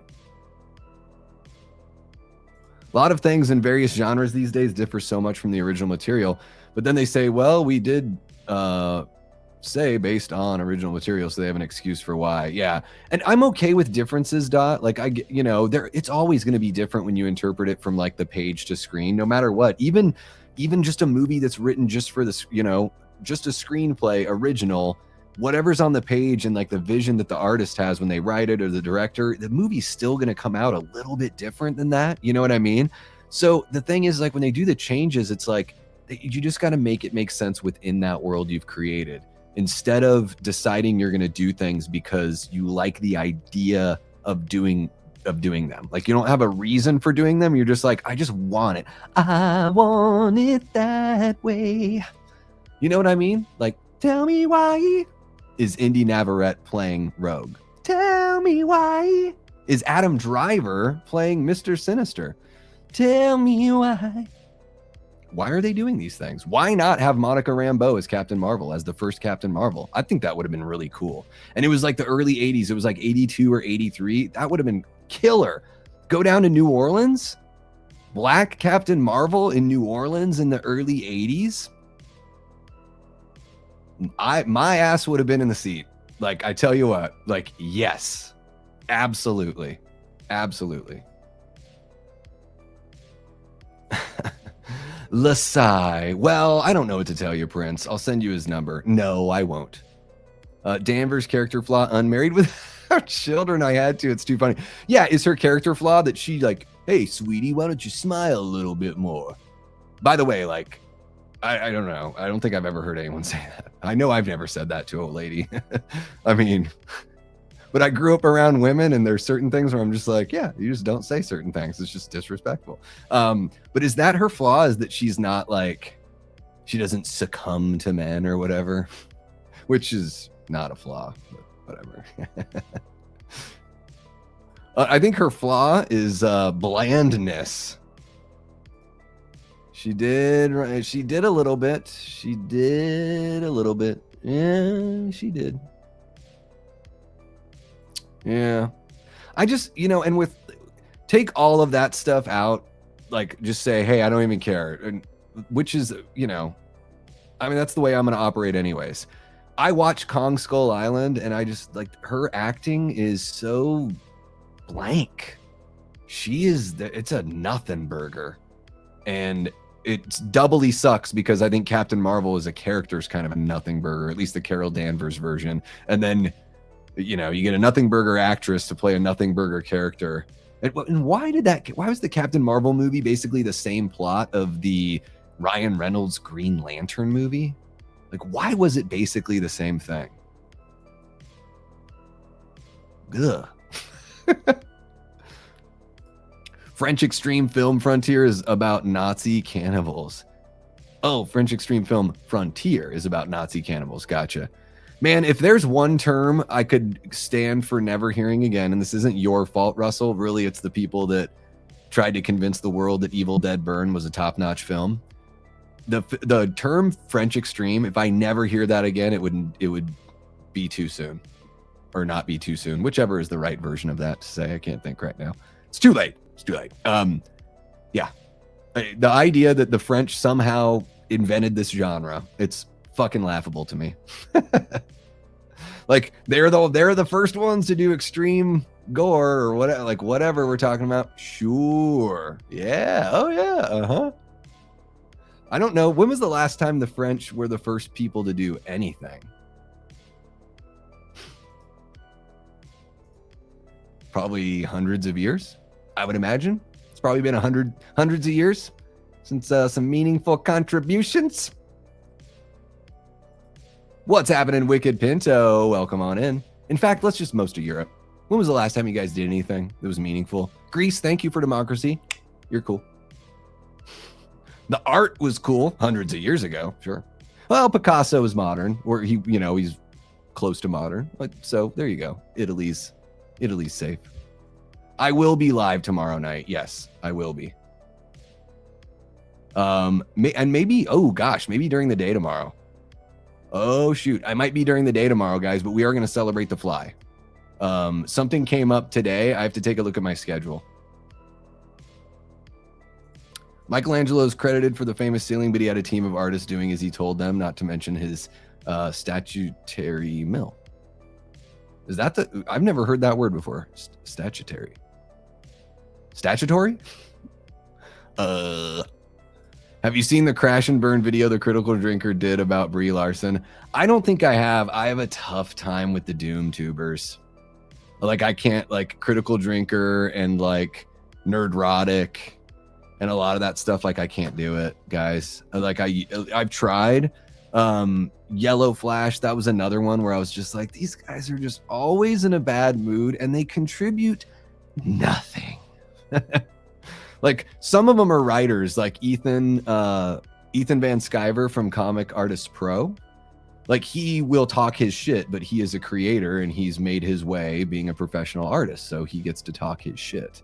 I know I talk my shit as well. And I mean, I've created other things in the past and all that stuff. I'm not a filmmaker, and I don't write stories or anything like that. But also, just because I complain about certain things, I don't consider myself a Doom tuber, because with the Doom tubers, it's like, there ain't no pleasing these people. It's like they can only like 5% of the movies that come out. It is seriously like, sometimes I feel like you're not going to win with these people, you know? And unfortunately, it's those people that, you know, make the studios and the actors and the directors like lash out at the whole entire fandom, you know, because these guys, these like, 40 to 50-year-old men just bitch and complain constantly without contributing anything other than their bitching and complaining.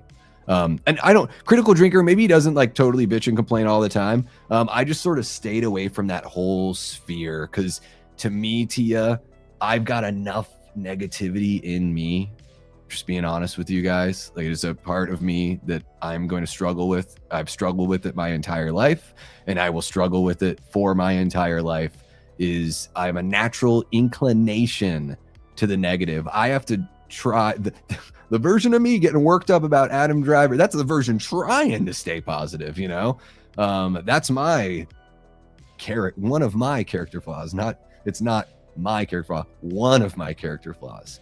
And so anything that gets near that world, I just sort of stay away, because it's just going to send me down a spiral where then I get pissed off about something that I can't control. And yeah, but maybe it's really funny. I don't know. Should I check it out? I do like, Film Threat. I like those guys. I think they're a lot more fair. Alan and Chris Gore over there. I think they're pretty fair. Like, they don't like a lot of stuff, but they can articulate why. And it doesn't seem like they just hate just to hate. And they will even hate on a movie or worry about something in a movie. And then once they see it, they could, they're the kinds of guys that'll be like, hey, I thought I was going to have a problem with this thing. And then this thing actually worked. Here's the other stuff that didn't work still, but like, they'll be honest about the things where they're like I think with Fantastic Four, they were like, Pedro was good. Pedro was a lot better than I thought he was going to be. They'll at least admit those things. But see, with a lot of Doom tubers, it's just like, Carol Danvers' Captain Marvel character flaw in the film is that that she was brought into the Kree race after her memory was wiped, so she doesn't have much personality expressions to her emotions. I don't know if you're being serious or joking, but I think it's funny either way, Ryan. Yeah, I'm still trying to think about what her flaw is. What is her flaw? Does she have one? Like, she doesn't trust anyone? Is that a flaw? Yeah, they don't do overtime in preseason. Yeah. They don't want anyone getting hurt, right? Beyonce did a country album. Did she really? She didn't do a country album.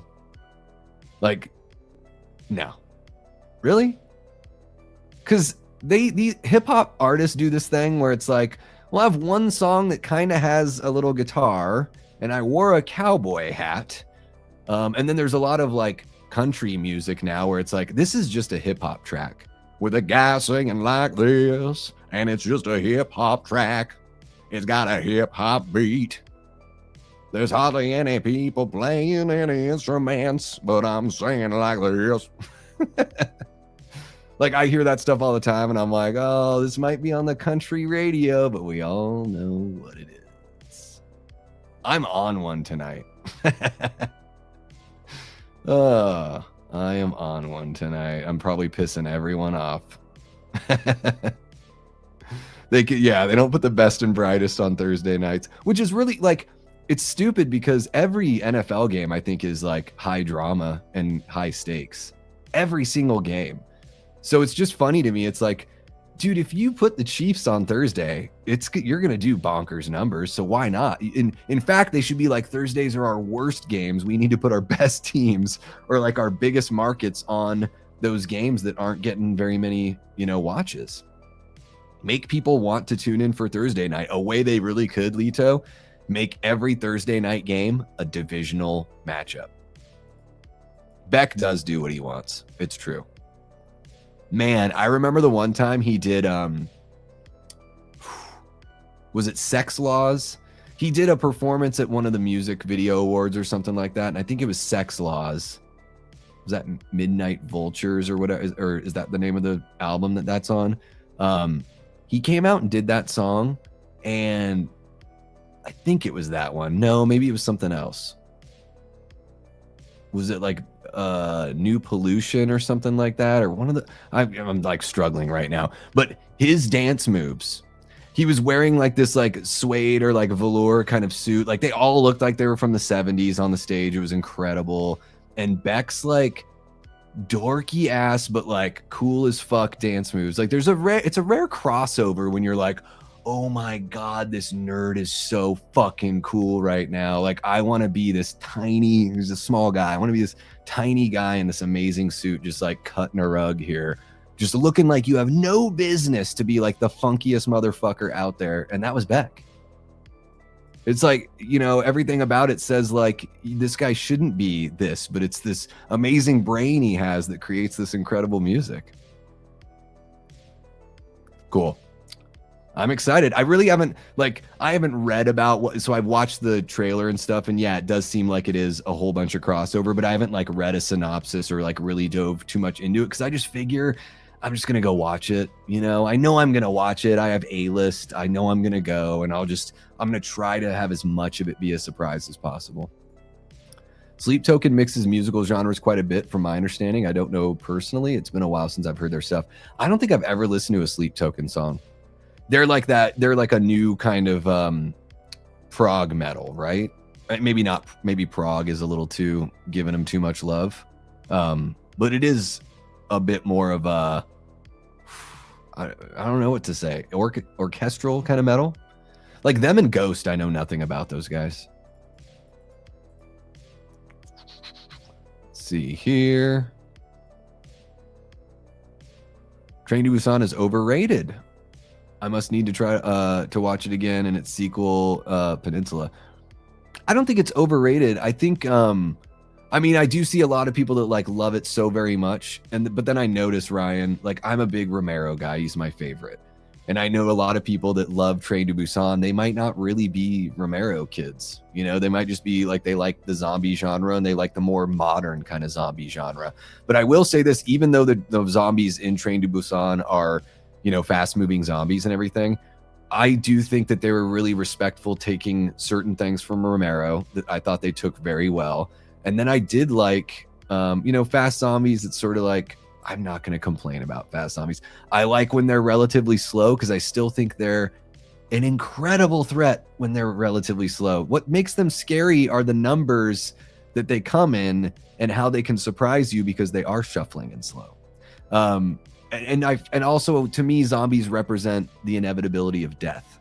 Zombies don't aren't supposed to represent what they actually are. What they're supposed to represent is like, this thing is coming for you and there's no way to get away from it. Hide in a house, run away, board up the windows, board up the doors, put yourself in the basement.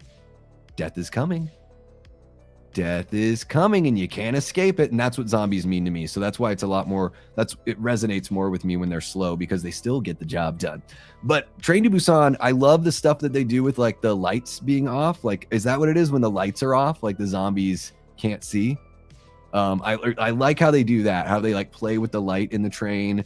I love the interpersonal dynamics. I felt like that was a big homage to Romero, like characters having really awesome arcs.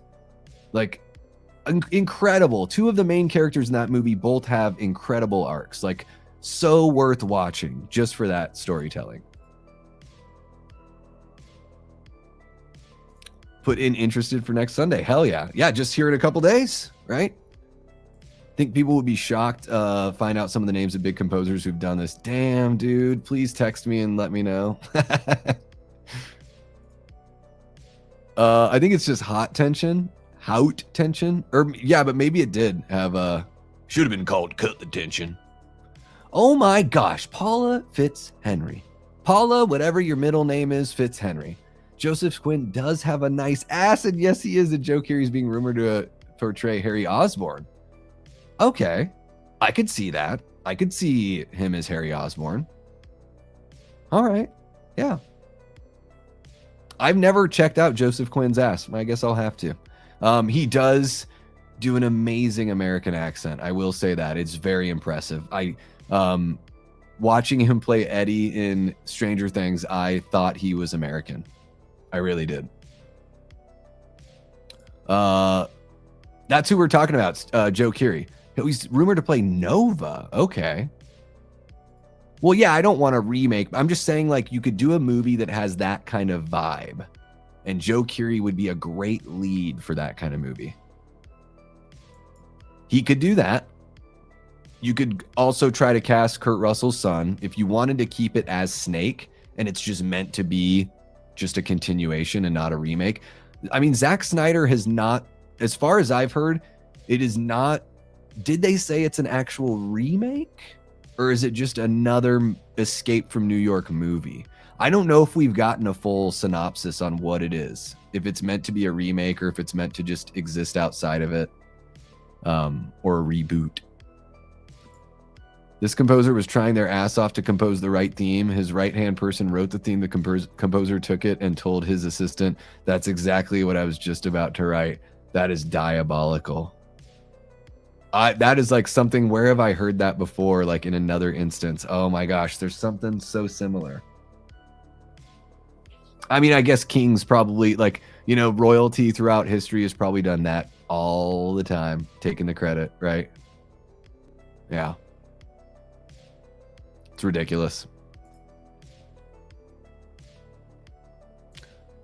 Wow. That's brutal. Like, oh, my muse must have spoken to you first, and my muse must have mistaken you for me. That's like what I actually imagine Hollywood Leto. I don't know why I said your whole screen name Leto, but that's actually what I imagine, is somebody sitting there that's like so pompous. They're just like, oh, yes, the muse, an artist with a capital A, asshole with a capital A, more like it, right? Mm-hmm. That is a pretty good, you know, What's Up is great. It's a classic track. Yeah, I mean, honestly, like, there's a lot of good stuff to say about Masters of the Universe. I can't remember the actor's name, but the guy that plays Adam, love that they, you know, grabbed a unknown and made that happen. Yeah, really, really good stuff. Dominic, what's happening, man? Welcome on in. Hope you're doing well. Hey, Cody. What's happening? I am streaming. Let me know if I'm bugging you. I'll be on for another, probably just 15 minutes or so. Are you hitting the hay right away? Okay, cool. All right. Sorry, guys. My nephew just got home from a trip, so I heard the door open and I was like, oh, I should say hi. Let's see here. He did guitar on Lady Gaga, You and I. Okay. Man, I've just not listened to enough Lady Gaga stuff, I guess, because I don't really know much at all. But yeah, he's anything Brian May's a part of. Read the Friday the 13th Part 2 comic. No, I have not. Or 2-part comic. I have not checked out any of the... I've never read any of the Ash versus Jason versus Freddy. None of the Friday the 13th comics, and none of the Halloween comics. I've watched, like we watched a movie, covered them years ago. So years ago, I, watched those videos, and they give pretty good breakdowns of what's in those. But no, I've read toe tags from George Romero. I've read like the early Walking Dead stuff. But there's a lot of horror comics that, I didn't really ever get into. I was more on the superhero side of the comics. But then I love stuff like The Mask and all that too. What's happening, Billy? Welcome on in, man. Gato Malo. That's a really good song too. And you know what's crazy? National Lampoon's Loaded Weapon 1 opens up with a track, and it's a Freddie Mercury track. I don't think it's Queen. I think it's something he did solo. But it's so like it's a really good track, and it's fits the movie really well. Also, if you've never seen National Lampoon's Loaded Weapon 1, it is like one of the best parody movies of all time. It is right up there with Airplane and The Naked Gun. Absolutely. Well, I don't think he's I call him Dunkle Butts, Dunky Dunk, Dunkers. Every cat gets called Bubsy and Bubbers and Bubba. They all get that. Yeah. Have a great night, Lito. Get some good sleep, man. Princess of the Universe and Stone Cold Crazy. Stone Cold Crazy. I grew up with Cartel. Stab Sniff is a diff thing. Oh my God. Iris. No wonder you can afford all those trips. Ben Wolfhard has a new album out. I should check that out. I like his stuff. Okay. It's a little chill for me, but I do think it is cool to see him doing something else, and he's good at it. It's not like, sometimes when actors do music, you're like, oh, poor guy, nice try. Like Party All the Time by Eddie Murphy. I mean, I guess, Johnny Depp's like good at playing guitar. I don't think I've ever heard like a Johnny Depp song that he's written or anything. I don't know. But he seems to be pretty good at just jamming. Joseph Quinn has a new short movie coming out. Cool. He is a cute cat. He is a cute cat. Yeah, the new keyboard. Exactly. He's the... Exactly, yes. Yeah, I just didn't know that was part of her whole thing. Yeah. Gotcha. She was forced to hold on to Miss Marvel, Carol Danvers, too long from her mom, Mystique. Yeah. Okay, but so they are going to play that whole... It'll be cool that they'll play that, because they do not do that at all in the original Bryan Singer movies. Rogue is not... her parents are just humans. And they never, in that whole storyline, they never drew that line together that Mystique is her mom. Isn't Mystique Nightcrawler? Isn't she Nightcrawler's mom as well? I think she might be. Yeah. I think she might be. Start, bench, cut, Diet Pepsi, Diet Coke, Mountain Dew. I will start Mountain Dew. I will bench Diet Coke, and I will cut Diet Pepsi.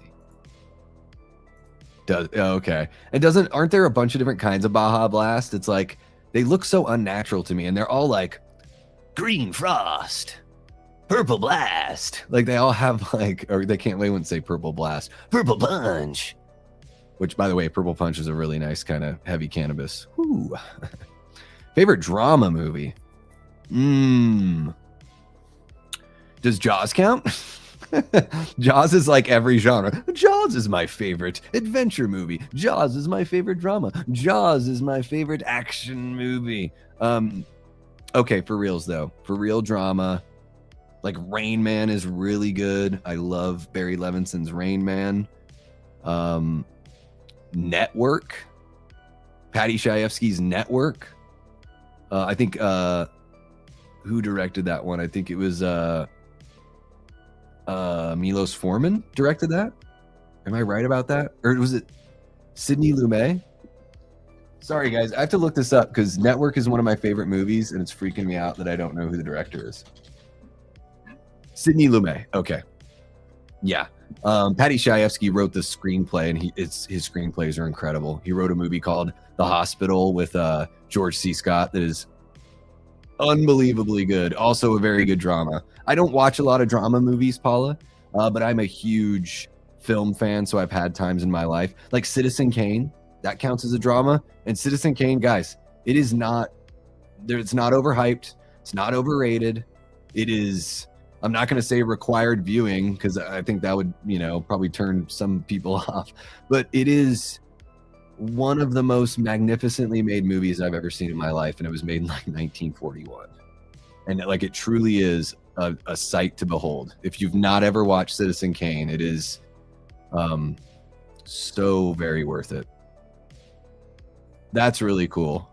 I would imagine that they all, I would hope that they all do quite a bit for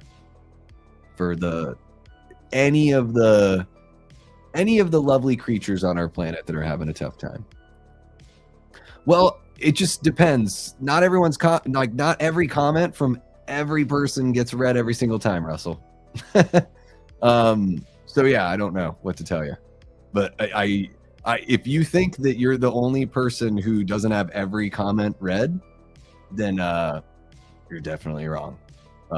There are plenty of comments that get glossed over or don't get highlighted. Starbench cut these directors: Martin Scorsese, David Fincher, Ridley Scott. God damn, dude, you're an asshole, Aaron. I'm just joking. You're an asshole for giving me 3 amazing directors. How am I supposed to pick? What am I supposed to do? There's no winning here. This is the Kobayashi Maru. This is, Aaron. I love you, Aaron. This is right up there with Prince giving me like Thin Lizzy and what were the other bands you threw in there? Like Prince is just like, here's the impossible start bench cut. Oh fuck. Okay. I'm gonna start Ridley Scott. I'm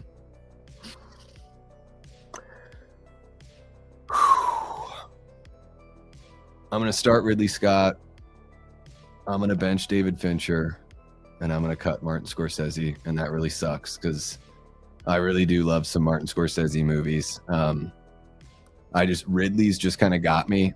Pretty much anything he does, I think is going to be pretty damn quality.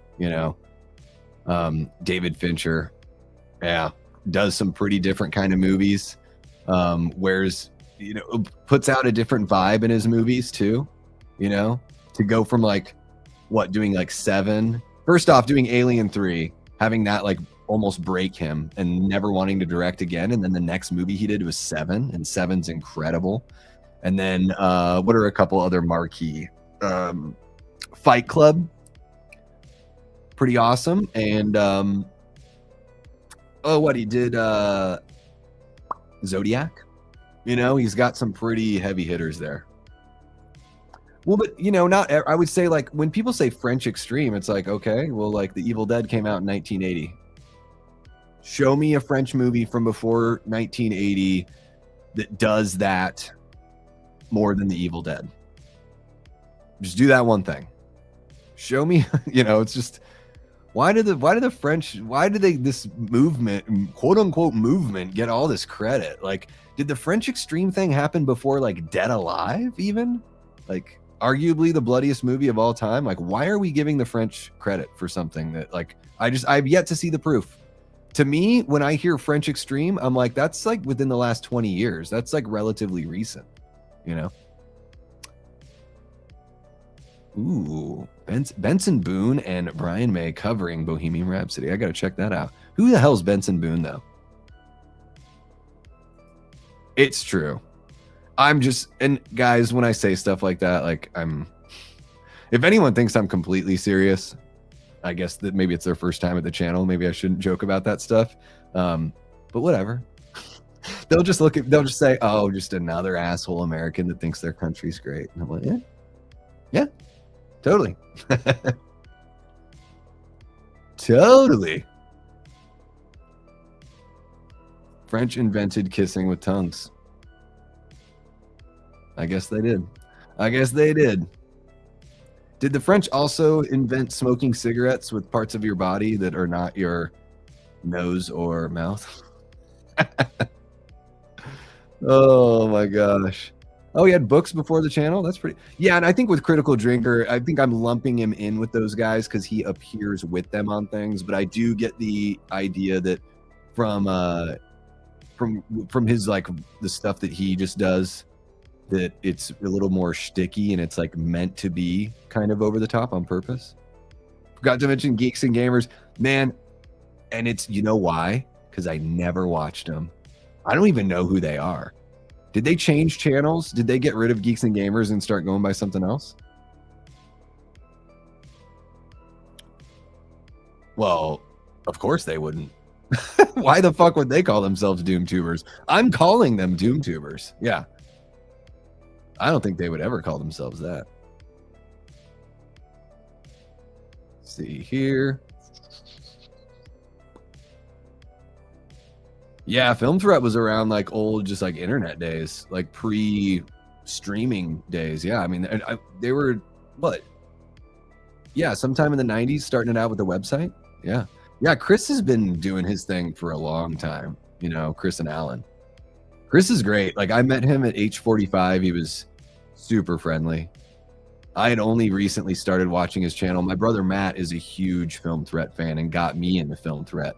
But I met Chris not long, like I couldn't even fanboy out because I was just sort of getting to know him. Like through my brother, I was like, I know this guy's a big deal, or you know what I mean? Just like a you know, a guy in the business that's a mover and a shaker. But man, you wouldn't know it by hanging out with him. He was just the most chill, regular dude. Really, really cool. Yeah, I had a heart attack about that earlier, Paula. I'm kind of bumming out about it a little bit. Maybe I should make a video about that and piss everyone off. Yeah, a whole bunch of G4 stuff too. I never watched G4, but I know he was on that Attack of the Show, and he's been in a whole bunch of documentary stuff, you know? Gotcha. Okay, so that is what's going on. So she is like blank because the Cree... Okay, gotcha. Gotcha, okay. But even before that, she doesn't ever... Like when they show the montage of her as a younger person, I just don't remember them showing. But I guess, yeah, not being able to connect with people. Okay. That makes sense. That counts. Yeah, they classified as country because she wears a cowboy hat and sits on a fucking horse on the album cover. It's like, what does that really mean? If it's got a hip hop beat behind it, I don't think it can be country, but maybe that's just me. I'm not even a country fan, so it's like I'm not gatekeeping for country music. I'm just saying, like, at a certain point, it's not country. You know, you can't just... Words have to have meaning, people. We can't just change them every week. I know of them, but I don't know the music well enough, Aaron. I do not. More like drive-by fuckers. Thank you so much. I appreciate it, Dot. Thank you. You know, there were some moments that I struggled with the song about Duncan, and then there were some moments where even I was like, hey, you found a nice little groove there for just making it up right off the top of my head. Have a great one, Prince. Thank you so much for kicking it. Yeah, guys, I'm going to wrap up here in just a couple minutes. Let me get on here. Dead Air, nonstop thrills with a fresh spin on zombie survival chaos, and Bill Moseley's electrifying as a radio host facing the end of the world. Okay.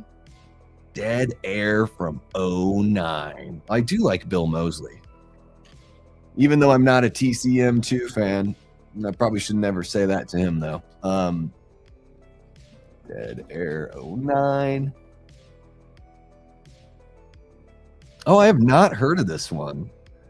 Man, Bill Moseley's got a really different kind of look here. Wow, he kind of looks like what's his name? John Glover from Scrooge and Gremlins 2, and he played Lionel Luthor in Smallville. Oh, Corbin Burnson's in this too? Okay. Okay. Patricia Tallman. I'm sure it's Tallman, but I just like saying Tallman. Sex Laws is from Midnight Sweet. And I don't know if it was that song or it was New Pollution or whatever it was called. I don't know. I can't remember if that was this. I remember Sex Laws being one of the singles. I thought that was a pretty... It's so funny. Like, I liked Loser and everything, but when I listened to Mellow Gold, like, it came out... I was in like 7th grade when that was like 94, right?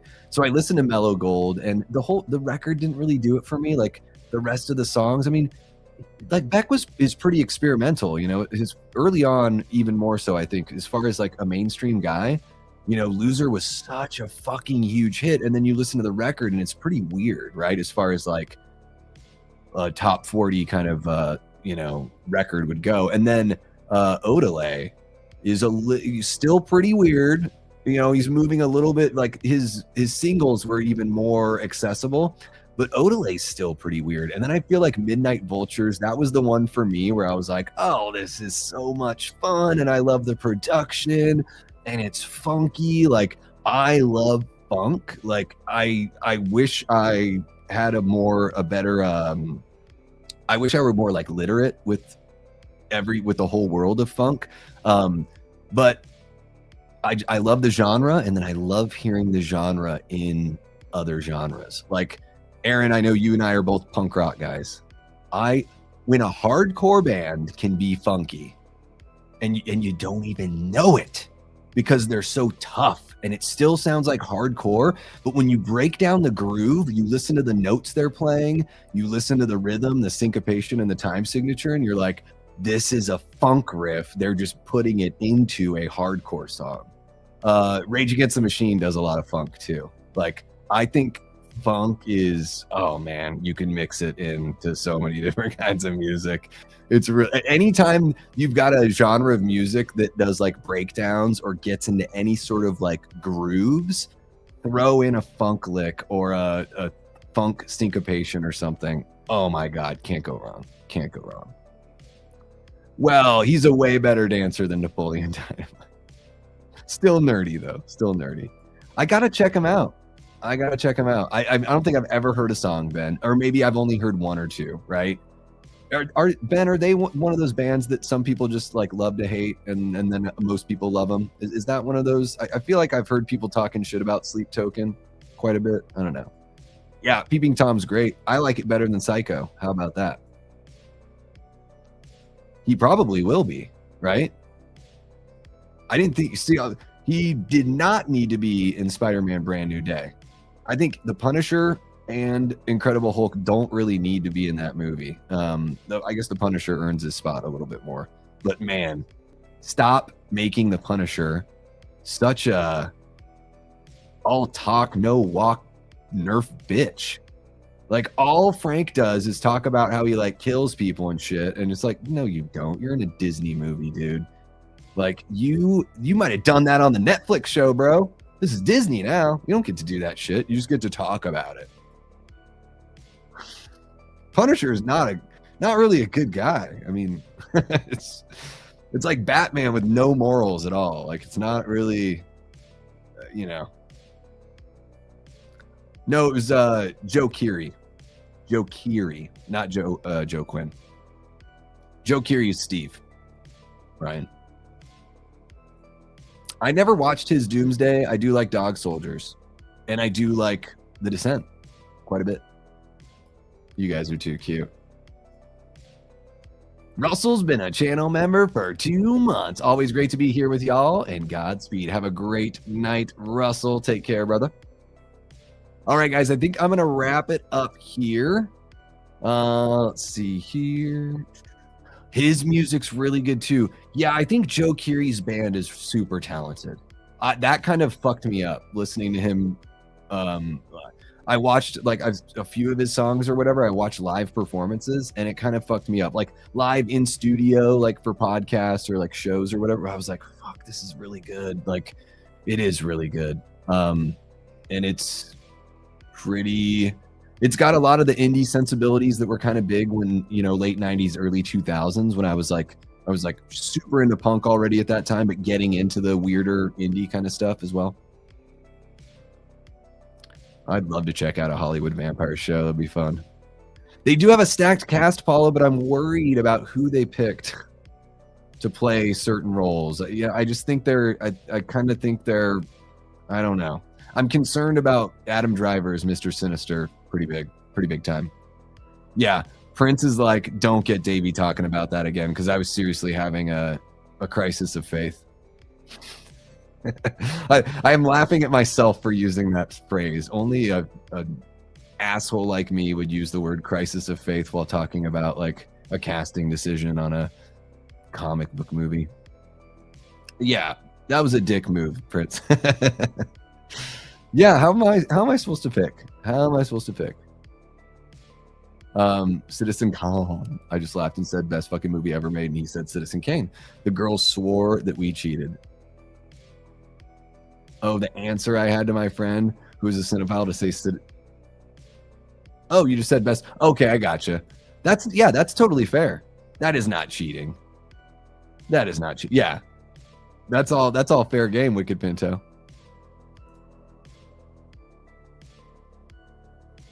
I just mean that I'm seeing a lot of people use that term, French extreme horror or whatever. They're using it to describe something that is not inherently French, that existed before, but just because a French director made something like it, now we're just gonna like, that's just weird. It's just bizarre. Like people saying that Evil Dead Burn is French extreme. Fuck that shit. That movie needed like tick, tick, tick before it got too extreme for me. Like, what was extreme in Evil Dead Burn? I don't know. Like, I guess the dog thing. I don't think that they invented France, or they're saying that France invented it. It's just a style they represented. It's like Japanese splatter gore. Yeah. I just find it very odd to attribute something that was already being done, to attribute it to a country that is just swooping in, or people that are doing it like well after the fact. I just think it's really odd when it's like not differentiating itself enough, like the J horror stuff. Like when people say J horror, they're talking mostly about like the walking sim stuff, like The Grudge and The Ring, like, yeah, J horror could be just short for Japanese horror, but when people were talking about it, they're talking about those kinds of movies. And like haunting entity type movies existed, but the Japanese really did, like, at least as far as I know. I mean, tell me if I'm wrong, I'm only speaking from what I've seen, but they did bring that style to the forefront, and now we're still getting, I mean, Smile is like J horror, American J horror. America. Well, when you pay for Reconstruction after World War II, I think you get to talk some shit for a while. And it wasn't me, but when the country pays for it. Duran Duran, The Fix, A Flock of Seagulls. Man, Duran Duran's the only one out of all of those that I like know more than like a song or two. So Duran Duran's gonna start. I'll bench Flock of Seagulls. I really like that.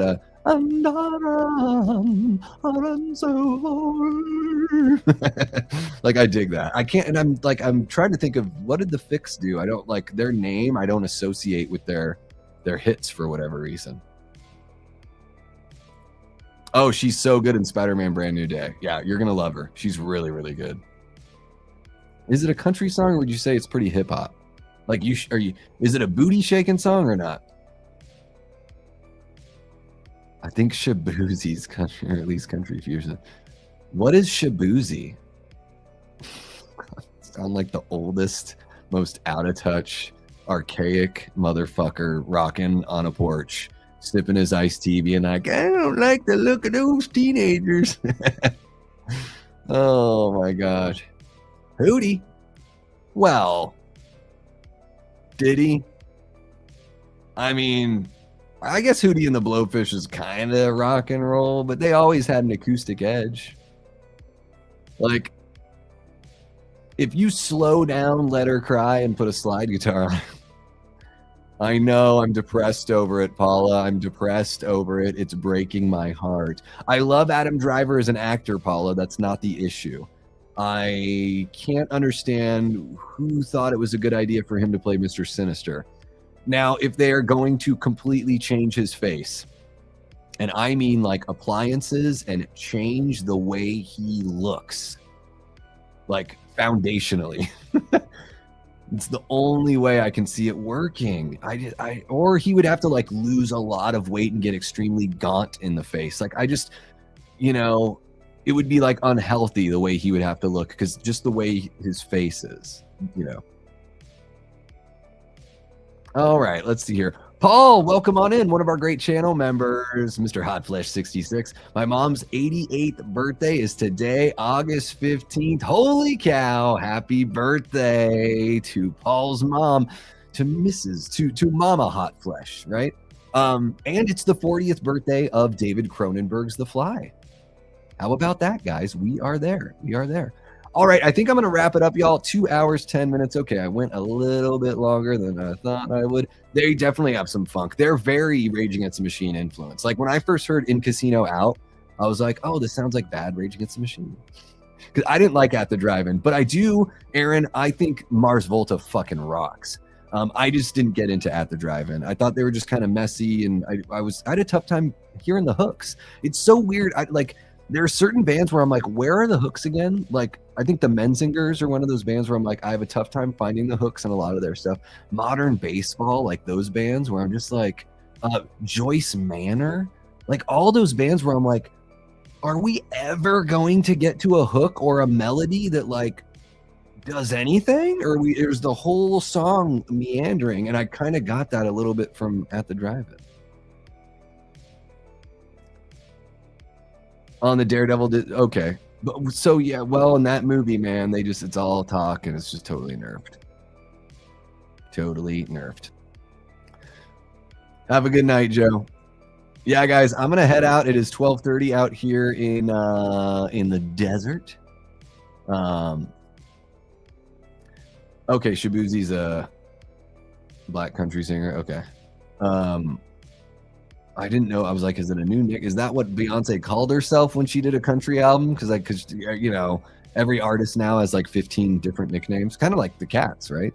Bubsy, Bubba, Bubsy Wubs, something like that. That's what I'll do. I'll just do Bubsy Wubs will be my next artist name.